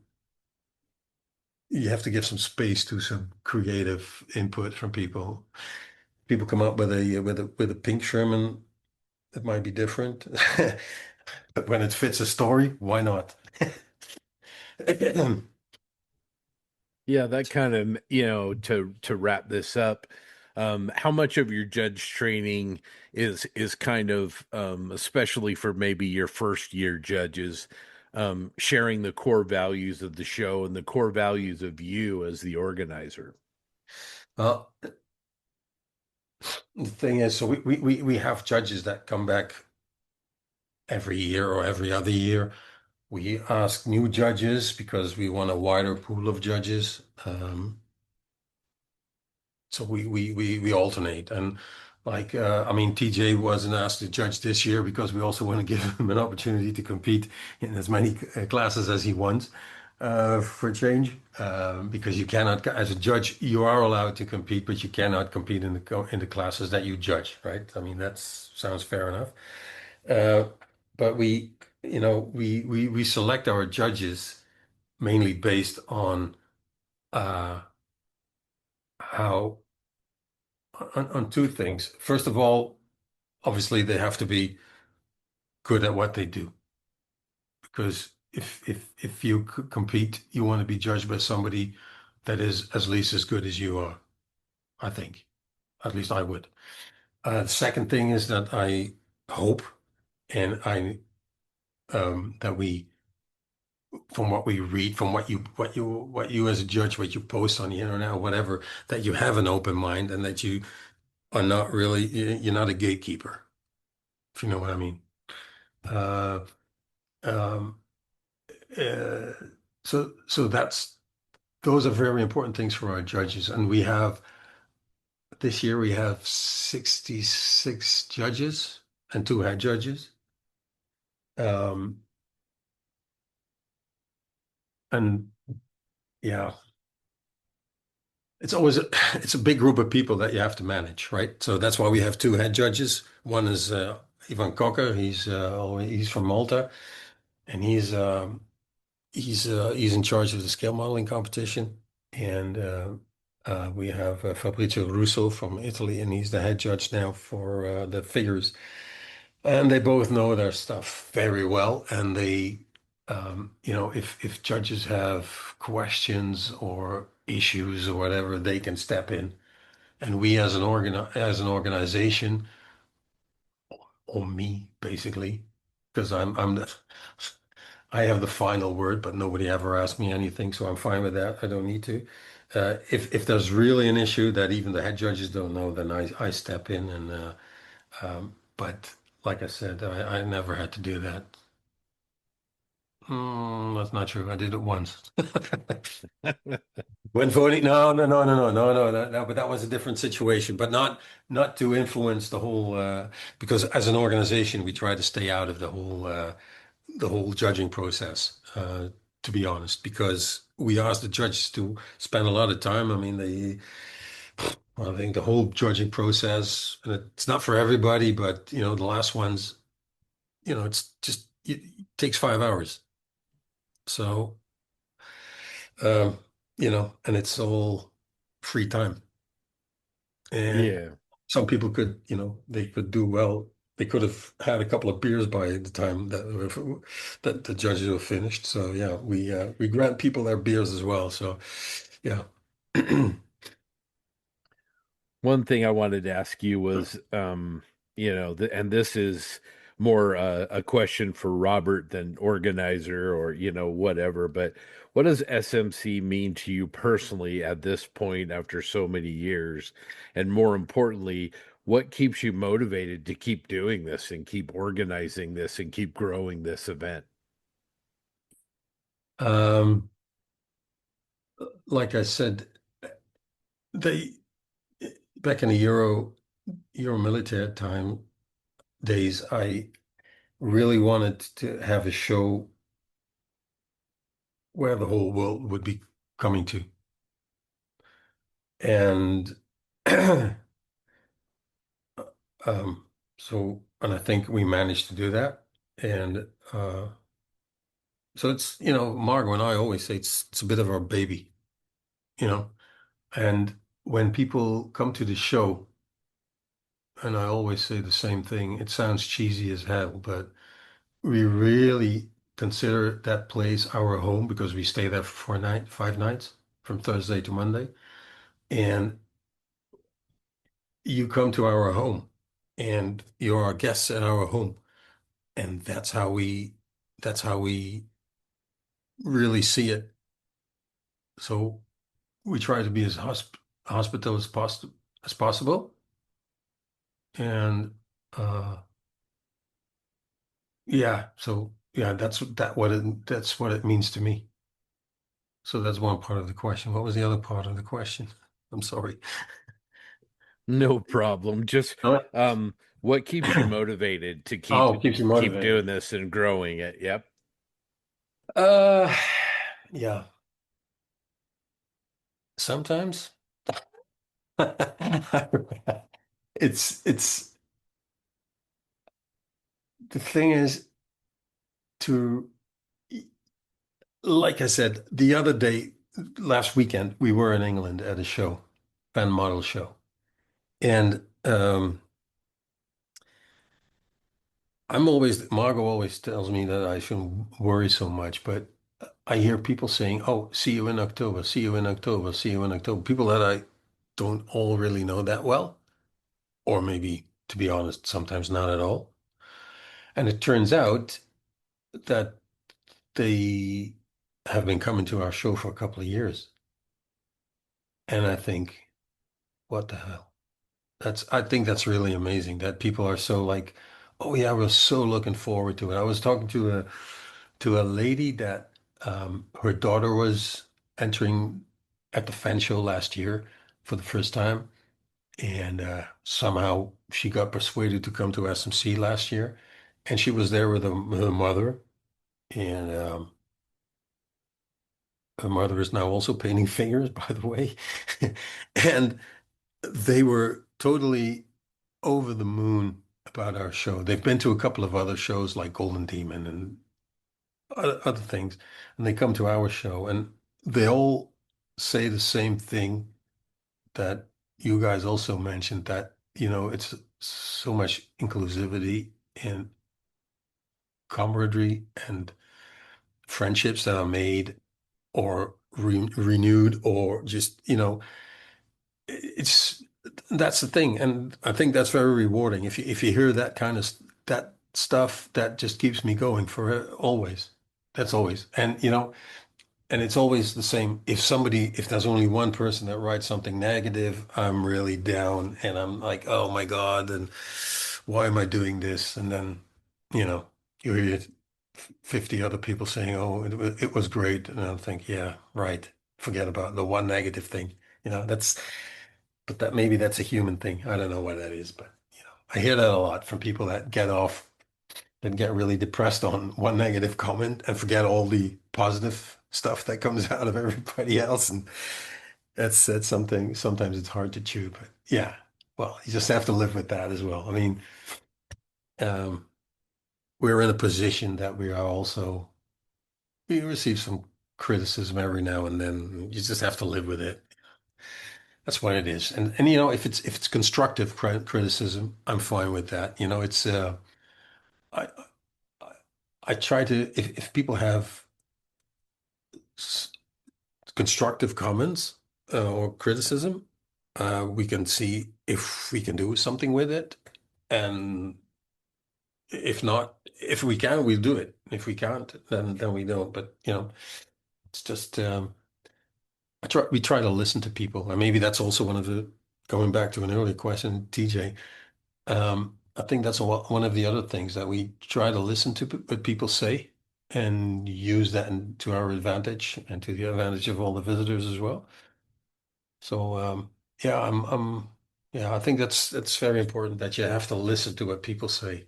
Yeah, and like I said, but that's what keeps me going. The positive comments and uh, at the fan show, well, we were having dinner and I think you guys also are aware of that Miniature Masters show on YouTube by Squidmar.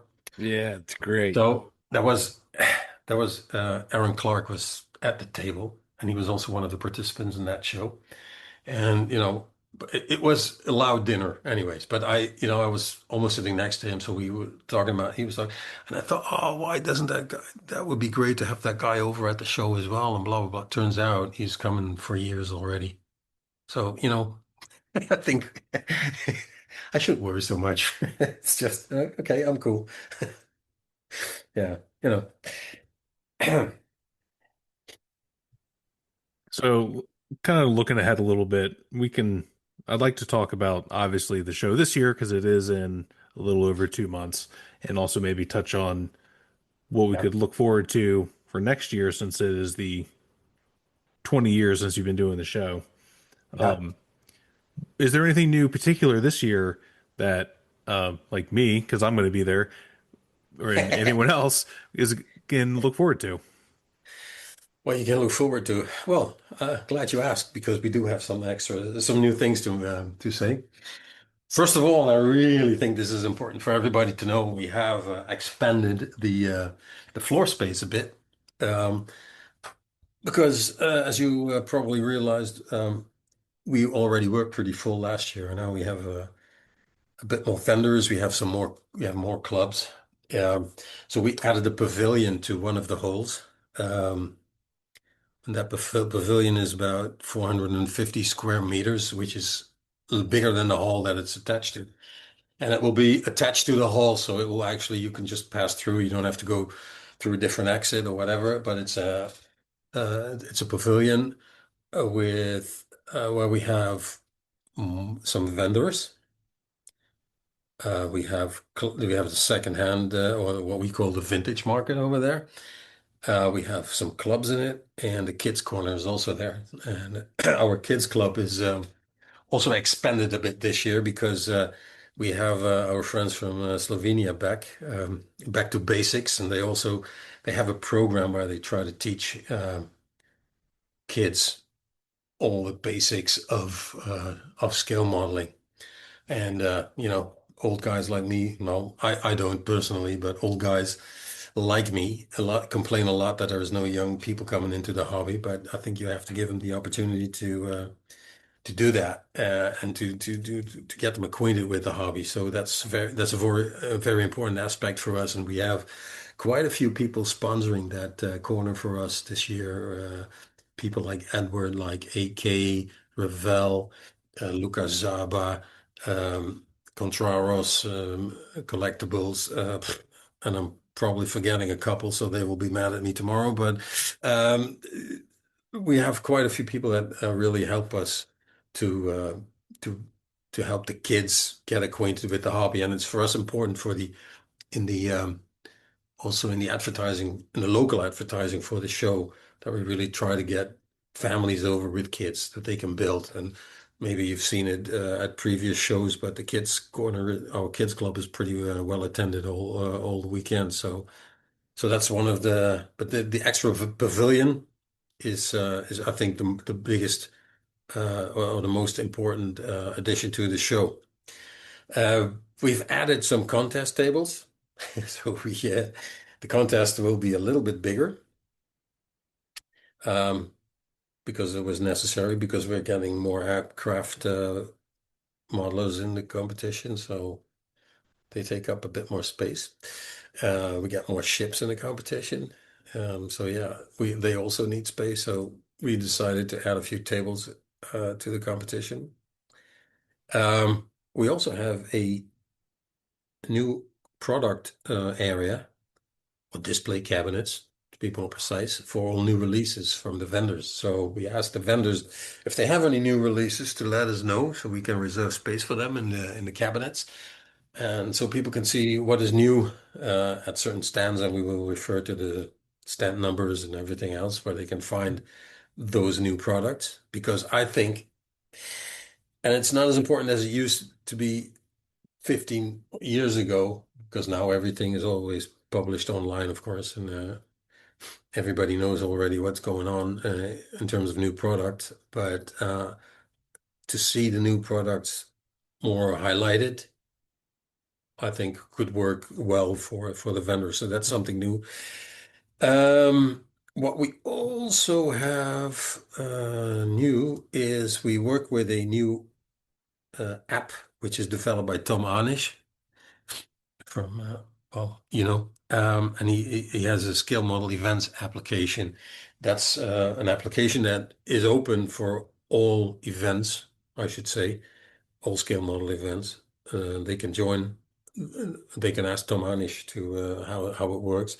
But that scale model events app for us is very interesting, because we do our ticket sales through that system, but we also sell our merch through that system. But one of the nice things is that it has an interactive floor plan. So I've added all the vendors in the floor plan, and in that program we can use the program to contact all the vendors and say, hey, listen, your stand, you got that stand, you can load up your logo, upload your logo, and whatever you have, if you have a certain activities at the stand, or you can introduce yourself as a new manufacturer, or whatever you have, you can put that info on it. And if people click on the floor plan, they get all that information immediately. So you can use it on your phone. You can scan it at the show. We have QR codes where you can scan, and then you can get the app. And as far as I know, it works like a gem. So I think that's a very good new step that a lot of shows can benefit from, actually. Because at a show like ours, where it's really big, and like you said, you can get lost in the vendor area alone. It might be helpful to have something like this at hand. So, and I think there's also a new feature that he introduced recently, where actually the whole program of the show can be watched as well on that specific app. What is also nice to know is that we have 3 special guests this year, something we haven't done for quite a while. Special guests. We have 3 Q&A sessions that are being hosted by Chris Maddings. And we have 3 guests. One of them is Paul Bonner. He's I would say a design artist. He's a graphic artist. He for the wargaming community, he's a very well-known guy. I think he invented all the orcs that are on the market as well. He used to do the the concept art for the old Rackham figures and for Games Workshop and for a lot of other gaming brands. And he was at our show 2 years ago as well, and now he's coming back. Then we have Greg Sillar from the US. I suppose you all know him. And I'm very happy that he's at our show because I've been an admirer since the Verlinden days because I think he was in many of the Verlinden magazines. I think I'm not correct me if I'm wrong, but he might have had even a Verlinden special on his dioramas. And I just think he makes great vignettes, great storytelling. Quaxilla has great composition in his work, so that's really amazing. Yeah, his dynamics are great. He I mean, uses a lot of like verticality in his yes, pieces. yeah, he's just amazing, and he does World War II stuff. He does historic stuff. He does fantasy stuff. He's really great. And then we have Marcus Nichols as well as a guest. Now, obviously, Marcus is the editor of Tamiya magazine, but he's also a great modeler and. Uh, I think I'm very happy that he will be present at our show, and at the Q&A sessions. Obviously, people can walk in for free, and Chris Mannix is the host, as I mentioned, but and he will ask the questions. But there's also room for the guests or for the visitors to ask questions to the people. So I think that's a nice opportunity that we offer on for these for us this is new, so we haven't done this before, and I hope that we can attract some nice crowds, and the program of it will be in the app as well. So I think Paul Bonner is due on Saturday, and Greg and Marcus Nichols will be on Sunday. What else? We have a special award.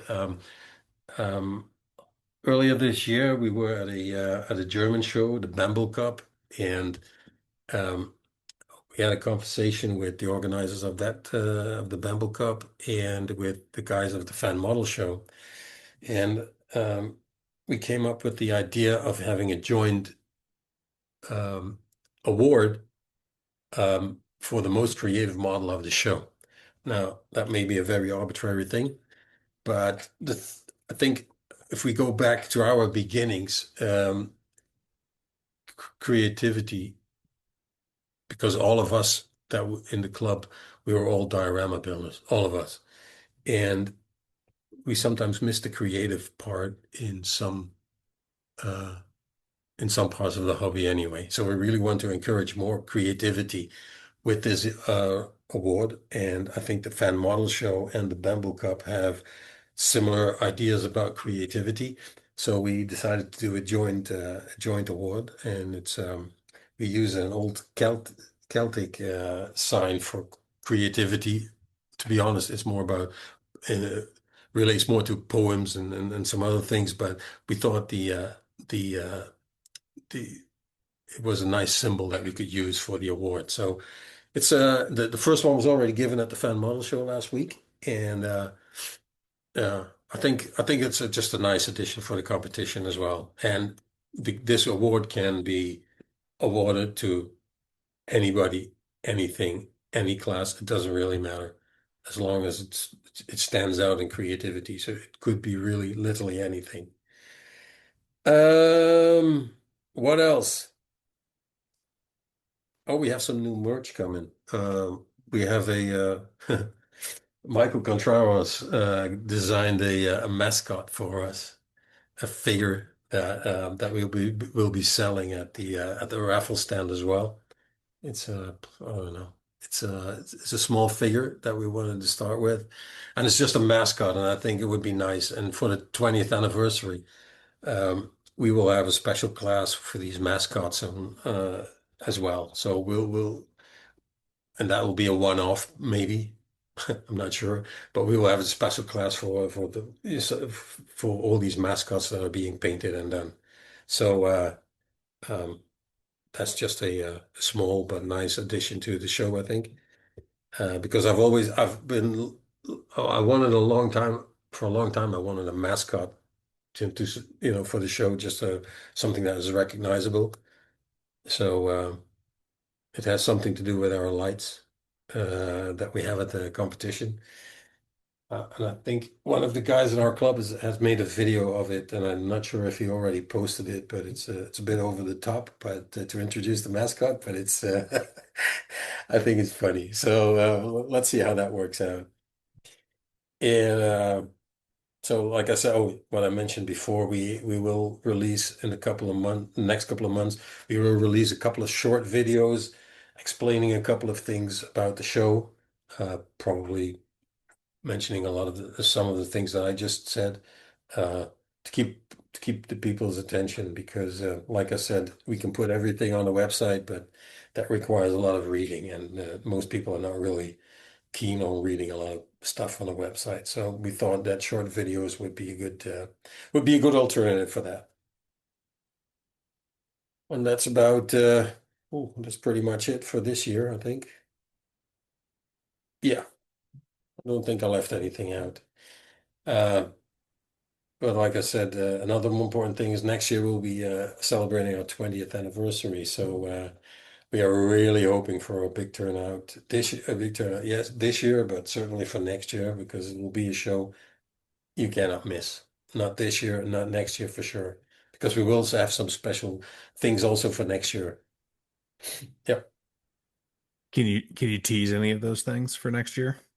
Or are you Yeah. keeping it a little quiet? No, no. Well, yeah. Well, some are so secret that I even don't know them myself. But um, like a couple of years ago, we had our 15th edition, and then we did a book or magazine. So we will probably do something like that again. That was a free giveaway until some joker started selling that stuff on eBay.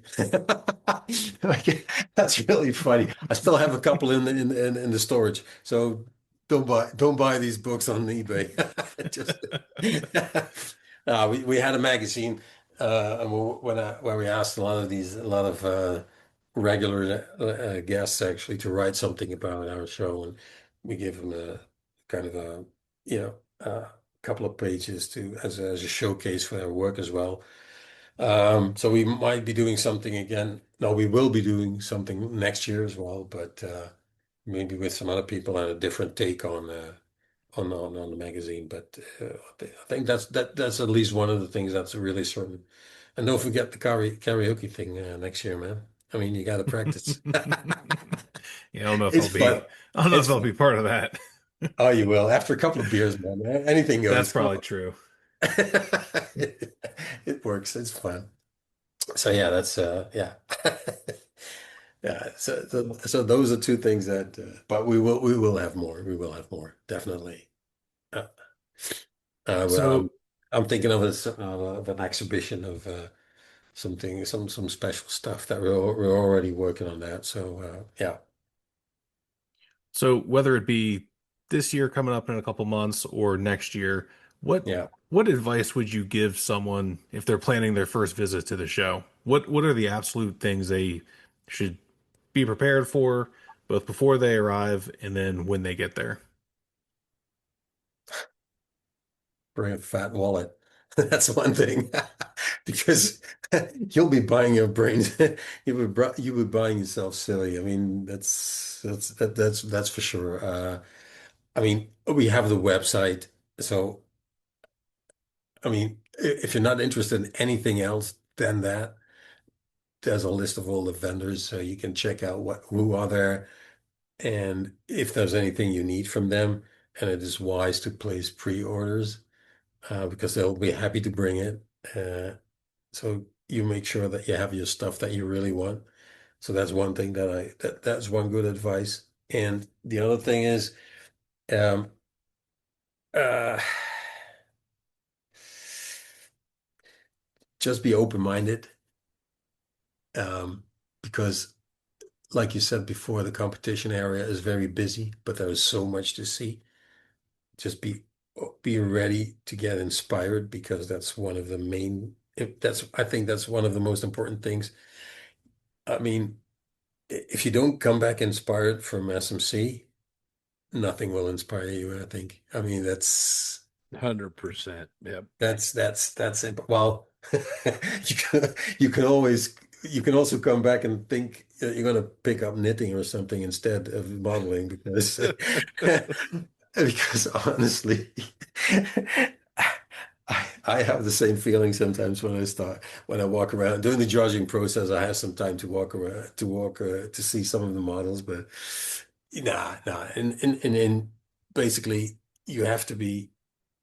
Yeah, get ready to be inspired. I think that's just and uh just and if you participate in the competition, you can I mean the judges will be walking around if you want some comments on your stuff or feedback. Uh you can always ask the judges, and if you don't know who the judges are, you can ask one of the people from the team. This year we will be um the pictures of the judges of each class will be put up on the wall so you know you might be able to recognize them if they have a recent picture anyway.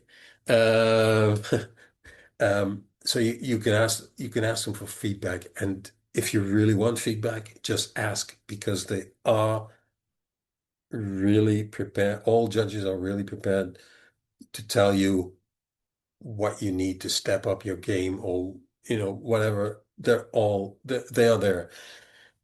Something I didn't mention, and that is very important. We decided that people have the opportunity after the award ceremony to get feedback from the judges, and that will be in the room separate next to the award to where we have the award ceremony.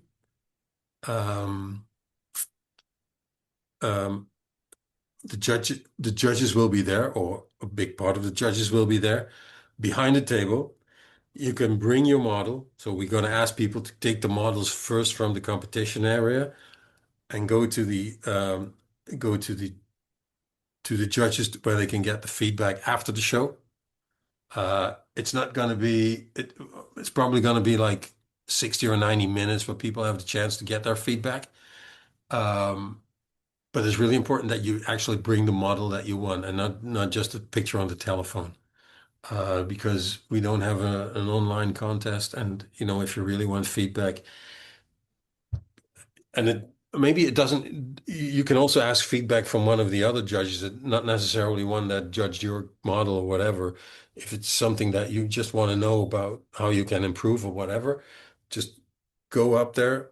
Maybe you have to stand in line a little bit, but I mean, it's for us that this is a new thing. So stupid that I didn't mention it before, but I think we hear so many.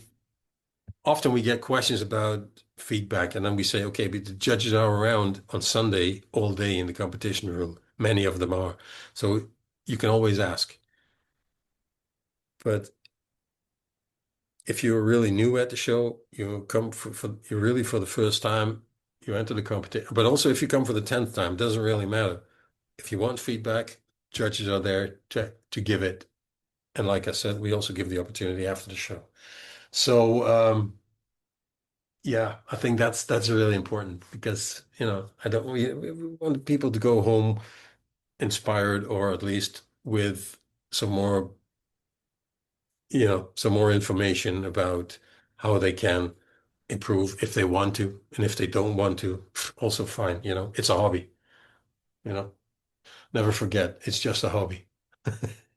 What Nobody, about, nobody's life depends on it. yeah, that's true. That's true. What about pre-registration? Didn't that just go live? Yep, yesterday. It's pre-registration. It's a bit, I mean, entering the competition costs money.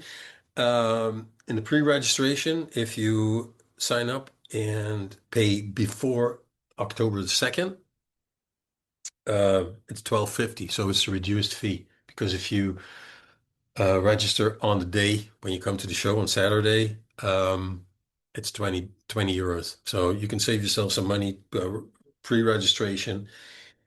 And it also saves you time because if you pre-register, you just go to the registration desk on Saturday morning and just pick up your envelope where you have the stickers that you have to put on the base of your model. And if you don't have a base, you have a card that you can put the number on and put it next to your figure. Anyway, you can pick that up, and that goes very easily. So it just saves you time. And I think I mean, you do have to queue up a little bit in the morning, but it's not forever. It goes pretty fast because we have 3 lanes for people with pre-registrations, and it goes by alphabet, last name. So we have banners on top, above those tables. So look at if your last name starts with an A, you're probably in the left lane, and then people don't look at that. But I'm just wanting to mention it that they have to look at the banners that hang over the table. So yeah, you can. I think we're pretty well organized in terms of the registration and pre-registration as well. And we've used the Emperor app, which is an app that's been developed by us over years and has been refined by Ben Curry and Bart Teunis, one of the guys in our club. And we have a competition registration that works flawless. And we also use that for the judging system because everything goes electronically. So and I think it's fairly easy. And you can find the link if you go to www.scalemodelchallenge.com and you go to the contest page. You'll find all the information there, and at the bottom you can click, and then you can go to the registration app, and then everything is pretty straightforward. And also important to know that if you have entered the competition in previous years, every year you have to make a new account, so you cannot use your old account to log in because we don't save the data. It's out of privacy and GDPR regulation and everything else. We don't keep anything. So every year you have to make a new one. So please send me emails. I cannot log into my account. No, you cannot, because you have to make a new one every year. Man, you're asking people to read and make new accounts. No, that's why I'm saying it now. Yeah. No, it's just no, we just don't want to save the data. I mean, there's too much regulation on that as well, so we have to keep it on different servers and blah blah blah blah blah. It's just too much hassle. I mean, we're not a multinational, It's just we're just hobbyists running a show. That's it. That's right. That's right.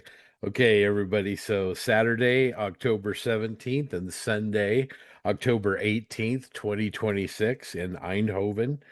We have SMC 2026. So if you are considering going, please go. You absolutely will come back a raving fan, as anybody who's listened to our podcast knows. We go on and on and on about it. Robert is a great host. He puts on a great show at a great venue, and you will, just like he said, you'll come away really, really inspired. One last time, Robert, before we start to wind up and let you go, give us your website, your Facebook, anywhere else where people can go to get more information about the show. Well, it's just scalemodelchallenge.com. That's it. I don't know Facebook, what that would be, but yeah, it's probably the same. If you go to scalemodelchallenge.com, at the bottom there's a Facebook icon. If you click on it, you go to the Facebook page of SMC. So that should be easy. Yeah, absolutely easy stuff. Well, Robert, thank you so much for your time coming on with us, talking about what's new for SMC 2026 and also 2027. It's exciting to hear about that. I like a lot of the new things you've implemented. You put on a great show, and can't wait to get back in October.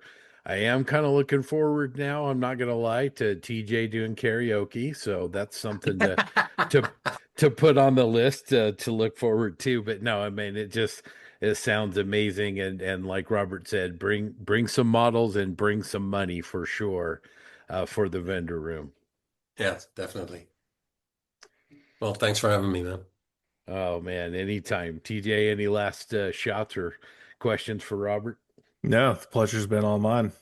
I'm looking forward to October, like I have been for the last. This is my fourth time going, so. Oh, you're a veteran. Yeah, I'm gonna keep going until I can. I might admit, I know I mentioned this on a previous episode, but I'll tell you directly. I don't know if you heard me say it, but I got a new job about Oh, 4 months okay. ago, and when I was negotiating my package to get this job, I told my boss, my now boss, that hey, look, as far as vacation time goes, just so you know, I need enough because I go to the Netherlands every October. So just so you know, you haven't hired me yet, but I will be in Europe for at least a week every October. Just get used to that. And he's like, oh no, that's great. Awesome. And of course, then he asked me why, and I told him all about it. And he was like, oh, that's really cool. So yeah, it is a fixture in my life at this point. My That I God, that I had to put it into negotiations for my job. So this has to go into this has to go into next year's book, TJ. That's an invitation, by the way. Well, thank you. Awesome. Yeah. Well, give our best to Margot, Robert, and I to will. your team, and we will see you in October, and can't wait. See you then. Thanks. Thanks for having me on the show. Bye-bye. Of course. Take care. Take care.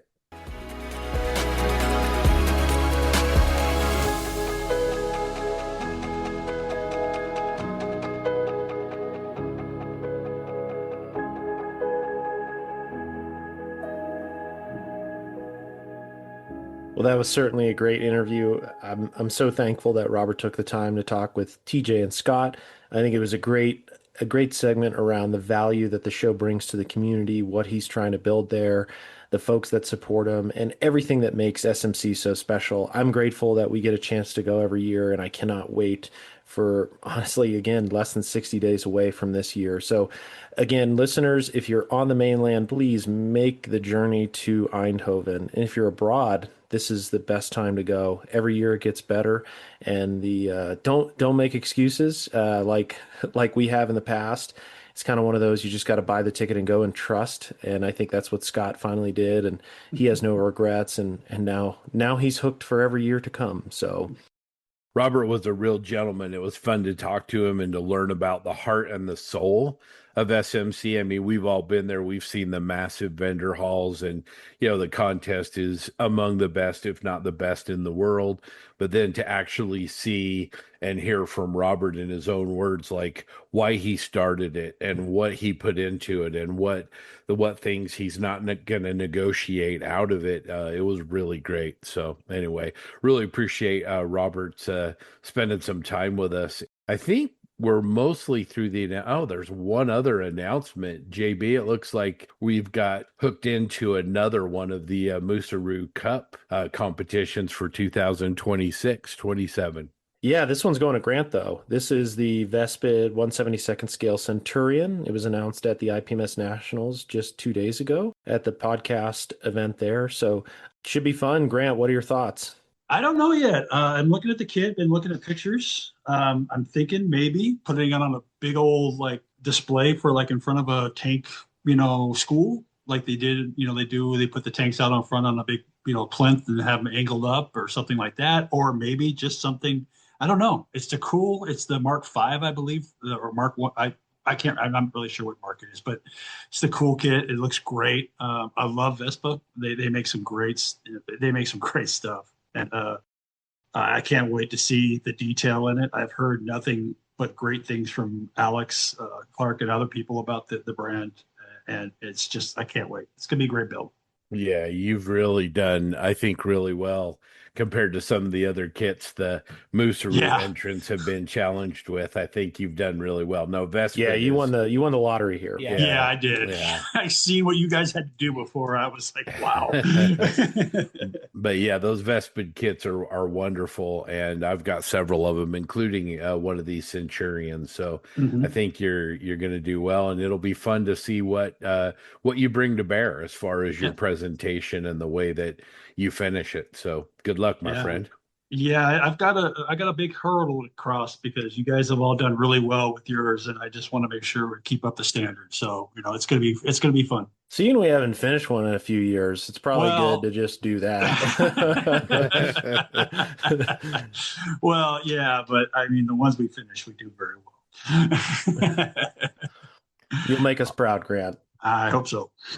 That's right. That's right. So comments, we can send those to Mr. Mayberry at plasticpossepodcast@gmail.com. If you've got any suggestions on how you think Grant ought to do that, or if you're just a fan and you just want to encourage him on, that's great. Bases by Bill is your partner for creating attractive display bases for your scale models. With a variety of products and custom solutions, Armor modelers will find plenty of ways to present their work, from elegant cherry hardwood bases finished in 4 rich stain colors to our newest line of circular bases. These range in size from 6 to 11 inches and feature a removable insert to safely complete your groundwork. All bases are available with optional engraved text or full-color placards, unit emblems, and national insignia. And it's not just bases at Bases by Bill. We were selected to create the awards for the recent Rocky Mountain Expo, and we can help your club too with awards of all types and for every budget. Visit basesbybill.com because there's always something new at Bases by Bill. Let's switch over to John. John has a discussion point for us. I know we're kind of deep into this episode, but John, let's talk about discussion point. Yeah, this is just a light one. I think all of us are probably in the same boat. We thought 2025 was a hell of a year in terms of getting time to go to the bench and being able to model. I think actually 2026 has probably been a lot worse, to be honest. It's been a pretty tough year. And the topic I wanted to talk about is like, can we salvage this year? We're 7 months in, going on 8 almost. I know I have completed, I think, 3 models this year, one of which was half started or more. So it's been a pretty tough year for me. Actually, Rockets Ride, I think I might have completed 1 fresh model for this year. It's been really hard just from a work time travel perspective. And really I want to talk about is, can we salvage what's left in the 4.5 months? And I think we can. And I think some things from my perspective allow me to say that and give me hope, despite just starting a small business, is when I look at releases that truly get, the motivation and mojo flowing. I think of the Tamiya RSO. It's one where I think I can salvage the year just based on 1 kit. When I look at it, it's freaking cool. I've already got the mojo flowing for it. I had Mark pick me 2 up, and I'm really hoping to get that finished and take it to SMC. And I know that's only 60 days away, but it's a Tamiya kit, and I think there's a path forward there. And that's where I get excited, is when I see those releases, when I see pictures from shows, and just trying to make that conscious decision to go to the bench and get just a half an hour in every day even, I think matters a lot. And that's why I think there's hope for 2026. And I didn't know if anybody else felt the same way, because it's been one of the least productive years for me. It's kind of surprised me in that regard. I had high hopes, and gosh, every year at SMC, the show ends, you're on the flight back, and you're like, all right, I'm going to start my model like now in November. And then here we are, August before the show, and you're like, well, I haven't started really anything, and I have 60 days left. And you're like, oh my gosh. So that's where I think it's certain models, it's certain events, spots of inspiration. Those are the things that give me hope for the rest of 2026. So maybe I'll pause there and see if anybody else feels the same way. I think maybe all of us agree our production numbers have been quite low this year. So yeah, except for Grant, but No. Grant's exceptional. But anyway, John, you and I had a really great discussion over a Zoom where I was working on my Crusader, and I think you were working on something, and you talked about sort of 2026, and just to back up a little bit. We all put a lot of pressure on ourselves. Obviously, we have a podcast on scale modeling, but we also expect to move forward in the hobby. In your particular case, you have a really, really difficult job. It's a startup that, isn't taking any prisoners. It's got an aggressive schedule, and you've been doing a lot of travel and everything. And, that's a real thing for me. I feel like I had this sort of dark period from January through May, where the confluence of the things like the 48 and 48, the podcast, and planning for the Rocky Mountain Expo, just put so much pressure in such a compressed amount of time. And so I'm very much in the same boat. I think the thing that's great to see is that all along there, you talked about the RSO, the M24 chassis, I think is another really exciting kit that Tamiya has come out with that I can't wait to take a look at and get my hands on. Gecko has finally heard my complaining from episode to episode and has a new 1/16 scale zoomed up coming out, and so I think there's a lot of great things for me, at least, to get my mojo going. And, I'm excited to kind of be building again. So my answer is yes, provided that we can get Jensen to get that video finished for YouTube and get some of those projects, that aircraft he's been working on, and get some of those projects moving from over there in the UK, so that people aren't, Jensen started something. So Jensen, it's all on you, my friend. I am a notorious starter. Finisher, on the other hand, it's tough. I would love to think 2025 is redeemable. Always have this really bad habit of trying to compare it to the year before and trying to better it. It's a good goal to do, but I think when you do that, it means you're putting more and more pressure on yourself every year to do more and more than you previously did, and that's when speed starts to overtake quality, and we don't want to do that. Yes, I'd like to think now, heading into like mid-August, over here at least, the temperatures, it sounds very silly to complain about the temperature, but we've no AC, so we're not going to get into that, yada yada yada. It's becoming more tolerable to be inside the house so much. There's stuff coming out that I would love to do. The Tamiya Chaffee, straight away, I really want that. I really like the Chaffee kit as a tank even. I want that. Mini Art are forever releasing things I want, but then I remember they are Mini Art kits, which take time and effort and clean up, and they're not slapped together builds. Takom just announced 2 new Blitz kits, the Panther F and the Panzer IV. I really like Takom kits, so those 2 straight away were on. They caught my attention. I was like, they could be perfect, because when it comes to Panthers, the F is my favorite. The stuff I want to do, you've seen behind me, 1 billion Edward aircraft kits. They can be, quotes, slapped together. They can be done pretty quickly, and they're really fun to do. I mean, I did it with SMC last year. There's no reason I can't. It's just I'm a broken record. It's just the doing which is difficult. I have all intents and purposes of doing these projects. In my head, I'm very productive. I'm probably one of the most productive people in the world in my brain. I just don't do it. Yes, I really need to get that video for YouTube done. Plus, all that footage is taking up a lot of hard drive space. So actually, the quicker I get that done, the quicker I can clear it off my PC. Yeah, my mum always tells me this: you can't complain you've nothing to do. Yeah, I have no reason to ever be bored. I can't be bored. I never like to self-diagnose. There's something that just stops me focusing on the things I should do, and I will forever find trivial I shouldn't be doing, and I will invest all my time and energy into something that's really not important rather than doing stuff that actually needs doing. I don't know what it is. I'm not going to say ADHD. I'm not self-diagnosing myself like that, but there's something not right up there. But yeah, I would love to think getting towards the slightly cooler months of the year, and given I'm not going to SMC this year, 90% sure, I think I'm not, very sad. That's not acceptable. It's not acceptable. You are correct. I thought I had a wedding to attend until I was told I don't after I cancelled my hotel. So that made me feel really good and not depressed for 3 weeks. Yeah, when I found that out, I was upset. Let's find a rollaway or a couch for you to crash on. But I want to come back to you. I talked about briefly John and I having that conversation. And, one of the things that we talked about was sort of this hobby life balance, right? We put pressure on ourselves. We realize, either I am behind schedule or I haven't done anything at all. And, the danger that we have there is, taking your hobby and making it into a job. All of us have plenty of things in our lives to keep us busy. We don't need a job, but it's good to look for motivation, but I also think sometimes it's good to take a step back and take a deep breath and shift gears and say, either this project is too much or I'm forcing it too much. Let's look at, other ways that we can be productive. I'm interested to kind of see what you guys think about this, because it shouldn't be another job.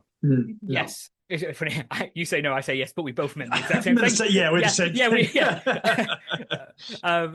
It's funny. I look at this amazing hobby with the worst possible mindset. My brain doesn't work like it should. I am very incentive based. And for me, my incentive to get projects done is shows and events. That's what drives me. And I think a few months ago, knowing that, I'm not going to SMC was my motivation and drive to get anything done. It's not going to a show. What am I going to do? Build for me. It's like, yes, build for you. That's why we do this. You should build for yourself. But for some reason, for me, I'm like, well, if I'm building for me, what's the point? Who am I? Which is really bad. So it's why I'm looking forward to AMPS. I'm like, okay, look for that next bit of drive or motivation to get something done. But I will say, whilst I've mentally been productive, having this time off from doing anything hobby related has been very nice. Like, I'm not going to complain. Is let me just do other stuff that I've not that the hobby has taken over time to do, but I've not done it and felt like, oh, I really should be at the bench doing that. It's like, no, I don't need to be at the bench doing that. And it's nice. So, the balance has been great, meaning it has been 0% hobby related. But again, that is creeping up and up. And the desire and want to do it is there. And I think that's most important, that you want to do it. It's a hobby. If you have to force yourself to do it, then that's not fun. Well, in fairness, come to SMC. And if you come to SMC based on last year's performance, you have more than enough time to put a model on the table. You really do. This is true. Yes, I cannot argue with that. And I'm looking for an excuse to not do that, and I can't find one. So, fair enough. Grant, maybe we need to ship you over there to the UK and keep an eye on Jensen. No, because I've not produced it very much this year. I've done a lot of stuff that I haven't finished. I'll put it that way. I've got a Jag Panther that's sitting on a base that just needs to be painted for a group build. I've got another Star Wars welding droid that's 90% done, but I just can't seem to finish it. I think I have finished 3 kits this year. That's it. No figures, nothing like that. It's been a rough year, and it's. Work has been hard. Work has been very in the way this year for me. Let's put it that way. And I don't want to dwell on that. But like JB and everybody is saying, there's things out there that are pushing me to start building more. RSO, that's amazing. I can't wait for that. As soon as I saw that just my head just started spinning. I'm like, I could do this, I could do that, I could just make it an RSO and I'd be happy with it right out of the box. But there's so much you could do with it, and it's Tamiya, and it's gonna fall together, and it's just gonna be a beautiful kit. It is, and you can either, like I said, leave it out of the box or do whatever you want to, and it's gonna be an amazing kit. The name escapes me right now, but we're getting a TIE bomber next month. That's amazing to me. I never thought I would see that as a scale model. That motivates the living heck out of me. There's stuff like that. The land speeder from Star Wars in 1/12 scale. That's gonna be beautiful. Everything else. And there's things out there that I could see coming that are pushing me to want to build more. It's been a hard year for everybody. I think, at least for us, I know that. I think it's been a way that way all around. But I think this hobby is one of those things where you can step away for a little bit and deal with other issues. You can come out of it, and you do it. We all put, like people have said, we all put these goals on our table that we want to do this, and this. And I had all these things I wanted to do for SMC after on the flight home, like JB's talking about, and I hadn't done one of them yet. But I've done other stuff. I've done a couple other things, which were nice. They're nice, but are they the quality I think I could do? No, I don't think so. But it can be salvaged. It can be salvaged. It can be. I think it just takes the person and the right motivation to do it. The being around the right group of people like you guys and the whole Posse universe out there is always driving people to do. And I really do appreciate that. Seeing their work on the page has just made me just want to do more too. Seeing some of the stuff that's coming in the Star Wars group build, seeing some of the stuff that's just being put on every day is just amazing. And it just motivates me more and more. And I think, I got to do more looking on being on not being more on Facebook, but looking at the page more on Facebook and seeing the builds and reaching out a little bit more. And I think that will help, but it's salvageable. I think everything is salvageable to a point. So, fingers crossed, 2027, 20th anniversary of SMC. We've got to be on our show for that one. So time to get motivated, I guess. And, not treat it as a job, treat it as a hobby as we I was 7 years old when I started building models, and it sure as heck wasn't a job back then because I didn't know what one was. So, it's salvageable. Yeah, I mean, I think it sort of sounds like excuses, but I know what you're going through from a Yeah, job perspective, and it's real. I yeah, know, in John's case, what his job is, and now becoming a small businessman as yeah, well. I mean, these are very real things. Like we all have 24 hours in the day. Jensen's had a lot with his family, and mm-hmm. things that are going on. I mean, this is life, right? Mm-hmm. Part of me wants to say life happens. We have to be human. And this is at the end of the day, at the end of the road. No offense to anyone. This is a hobby. This is something we do to have fun, to blow off steam, to kind of work through things. But, having said that, John, the search for inspiration, whether it's a new kit, a new RSO, Grant, you mentioned the tie bomber, a 30-second scale tie interceptor. I mean, there's Yeah. always something coming or whatever that can be inspiring, but I don't know, John, how do we tie that in and get some motion from that to help us move forward and save 2026? Yeah, that's a good question. I mean, I think for me, just finding that motivation is just thinking back to what the hobby, what brought me to the hobby and why I do the hobby. I'm not gonna lie, I'm motivated by shows as well because it gives a deadline. I mean, Mm-hmm. there's a reason why there's a shelf of doom because I get excited, I lose interest, and I don't bring it. Like I'm looking across the room right now. I have the Tamiya 35th scale Chaffee pretty much built, ready for primer. I have a Ryefield model full interior Tiger 2 with the turret done, with the turret interior done. So I think for me, finding that motivation is just remembering why do I do this, and I just gotta finish stuff. That's the thing that Mm-hmm. frustrates me the most is I have this maybe due to this year, it's just, and probably everybody's dealing with stress. It's just like, oh man, this is I'm struggling for words because I'm trying to describe my situation. I'm just doing things that I'm in the mood for, which maybe Mm-hmm. that's not a long-term strategic type of thing, but like I'm in the mood to build a new Chaffee. I'm going to build it. And then the next weekend, I'm like, I don't really want to paint that. So I'm going to start building this thing. So I think for me, it's just trying to remember, like, oh, I do have to finish something at some point, just for my own sanity and for a sense of accomplishment. But I think that's the motivation is just finding what brought me into this hobby and remembering why I do it. And sometimes it doesn't mean finishing something, but at least working on something. And I even find that an accomplishment. Yeah, as I look around, like half-built stuff, half-built T90, half-built Chaffee, or full-built Chaffee, turret finished on the Tiger. I have like a Yog Panther that's 98% done. I just need to paint some figures for it and touch up a few things. So I don't know. I just got to do that. And the Firefly, even that I took to amps, I finished it just in the nick of time for amps. But there's another little tweaks here and there I'd love to do before SMC, which I think I can do. So I think for me, in terms of motivation, it's just remembering like, why do I do this? And then yeah, holding myself accountable to finishing something. I mean, I think that, and it's a little uncomfortable sometimes because you're like, oh, I don't want to finish this, but when you got it out and finished, you're like, oh damn, that actually came out pretty good. So I think that's where it's for me. That's a great place, I think, to kind of end up on this. Listeners out there, what's your 2026 look like? Have you been productive? Have you struggled a little bit? And how are you feeling about that? And then what's your motivation? If you've got tips and tricks, post those in the group or else send us an email at plasticpossepodcast@gmail.com. And we look forward to your advice for these worn down guys on this podcast. Strategies to kind of pull 2026 out of the proverbial crapper, but in all seriousness, it's a great hobby. There's no shortage of inspiration. It's just sort of, dealing with this little thing that we call life. Yeah, and before we end this segment, I think it's also imperative to mention the group of friends we have. We've kind of hinted on it, but like the people that keep you motivated, like there's some good times where giving is a good thing. I think that makes people focus and realize the work and effort that they put into a subject is worth continuing on. I know there's stories, T-34 armored thing comes to mind on my end, that is over at Jensen's place now. That's one.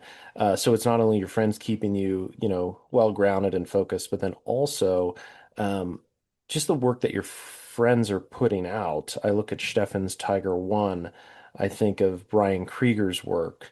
The list goes on and on of all the people. Jeremy Moore, for instance, like those folks that are finishing models. It's like, oh damn, now I gotta finish something because like you see how they're finishing it. You want to integrate their techniques. You want to, you know, you just want to put something out that maybe gets close to that level.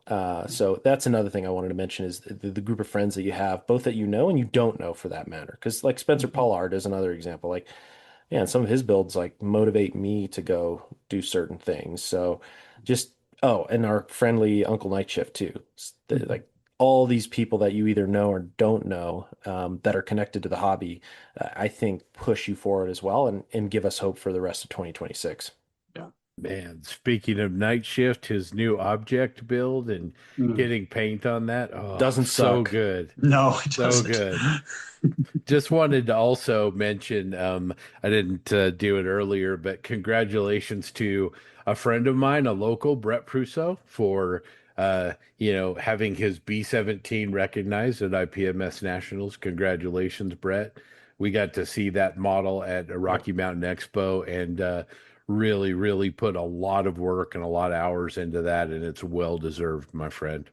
Yeah, that's probably one of the best live kind of action B-17s I've ever seen. He did a fantastic job with the battle damage, the flight. It is just one amazing build. I saw it at Rocky Mountain like Scott, and I cannot give you enough credit for that.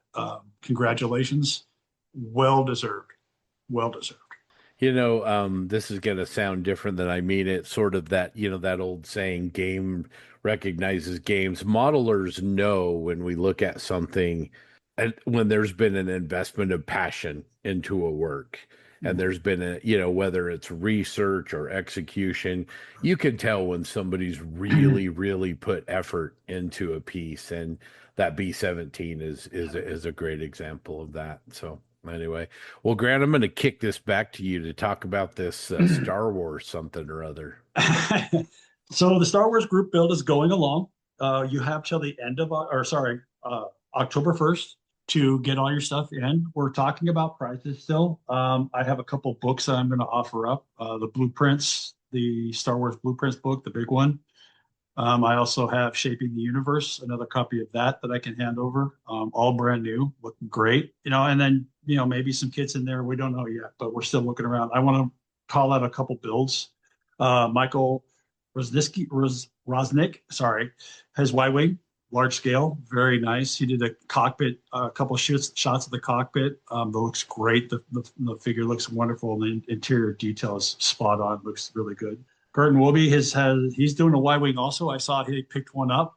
That's great. I can't wait to see some build shots of that one, but that's another great one to see. And then Cat 5 scale models is doing a TIE Fighter. And he's done a great job. I love the color on it. That blue gray just nailed it. And I'm really, really liking what he's done so far. So let's get some more out there. Hashtag Posse SWGB. Yeah. Hashtag Posse SWGB is the hashtag for this build. And please post your builds on there, your in processes, your finished builds, whatever you want. Remember, it can be anything. It can be one that's already started, finishing one up. It just needs to be a Star Wars build. Scale doesn't matter, whatever, it doesn't matter. Just get it on the page. We appreciate it. All right. Thanks, guys. Okay, listeners, I wanted to give a shout out to Adam Griffin, who asked us to let everyone know about the upcoming IPMS New Zealand Nationals / Model Expo, October 30th and November 1st at the Hornby Working Men's Club in Christchurch. Online registration is now available, and they are using a hybrid GSB 123 judging system. They also have a Nationals dinner plan for the night of the 31st. You can see more details on their Facebook page, 2026 New Zealand IPMS National Convention and Model Expo, or their website, ipmschch.co.nz. One of my favorite people in the UK is our good friend Jensen Taylor, and so I want to check in with him. So Jensen, in spite of all the home improvement projects, hopefully you've got a clock somewhere handy, because what time is it over there in the UK? Scott, It's just gone past 4 in the afternoon, and it's Sunday, and that means I've got a roast in the oven. And you might be thinking that's a weird time to be having a roast. It's peak summer. That's not summer food.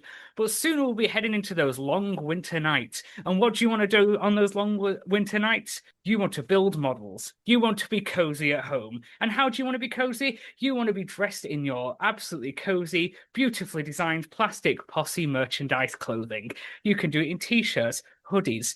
You can even take a nice hot chocolate drink from a plastic Posse mug, even decorate your room with stickers, or even doing it wearing those world-famous plastic Posse lounge trousers. You can find all this wonderful merchandise at loungetrousers.com. Go on, do it. You know you want to. It's not going to be summer for very much longer.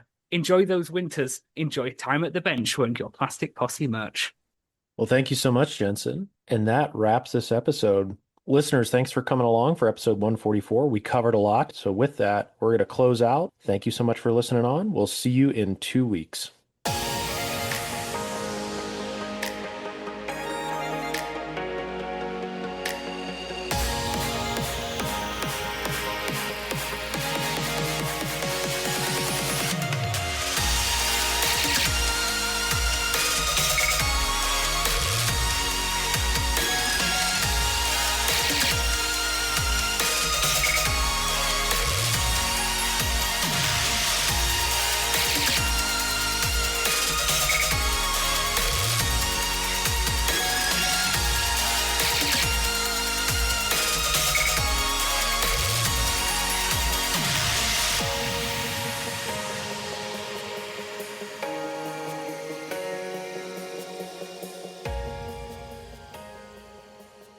One of the ways that you can help support the Plastic Posse is to become a Plastic Posse Outrider. If you want to become a Plastic Posse Outrider, it is easy. You can even do it wearing lounge trousers. Just go to our Patreon page at www.patreon.com/Plastic Posse Podcast and set up a reoccurring donation there. These contributions help offset the cost of bringing you the Posse. There are 3 different levels of support, starting with just $1 a month. There is also some benefits of being an Outrider, like early access to the podcast, premium access to the host, the chance to appear on a podcast, and exclusive PPP content at social events at model shows. Let's recognize our amazing deputy marshals. And these, as you guys well know, these loyal contributors support what the Posse do. And we genuinely appreciate each of you. I know we say that every episode, but we really do appreciate it. All right. Having said that, Scale Model Russ, step forward. You have been promoted from Posse Foreman to Deputy Marshal. Congratulations, and thank you very, very much. Let's also recognize our other Deputy Marshals, Pellings, Greg Friddle, Ben Hardaway, Kevin Johnson, Chaz Teets, Matt Parvis, Jacob Ford, Robert Klein, Todd Reich, Brad Avance, Brett Johnson, Angel Garcia, Carl Duran, Pat Brown, Ryan Smith, Alamo Squadron Model Fiesta, Curtis Towers, Winston Gould, The Quiet Corner Modeler, Daryl Miller, Rob Booth, David Clark, Robbie Nost, Wesley Becker. There's some fine humans on this list. David Wassel, Matt Tutman, Zach Pease, Brett Marquette, Greg Williams, Nick Wolf, Sean Earl, Black Hat Scale Models, Red Beach One Studios, James Mirando, Mike Norris, Stephen Rodwell, Rick Cooper, Eric Curvina, John Hell, Eric Kane, Logan Hansen, Tim Gidcombe, Dan Newman, Robert Blocker, Tyler Moore, Derek Post. How you doing, Derek? Craig Flynn, Ken Childress, Drew Gardner, Scott Hall, Frank Perrone, Jeremy Diamond, Terry Wilkinson, Chris Lovewell, Andrew Callis, Ethan Eidenmill, Steve Baker, Jay Kidd, Brandon Gentry, Lee Fogel, Mark Ewing, Toadman, Model Doc, Greg James, Les Workala, John Everett, Uncle Buck, Mark Bradley, Eric Brubaker, Jeremy Moore, DB Scale Model Studio, Jeremy Elliott, Mike Talley, Previous Seat, Mediocre Middle-Age Modeler, and of course, the one, the only, J.C. Osborne. Expertly done.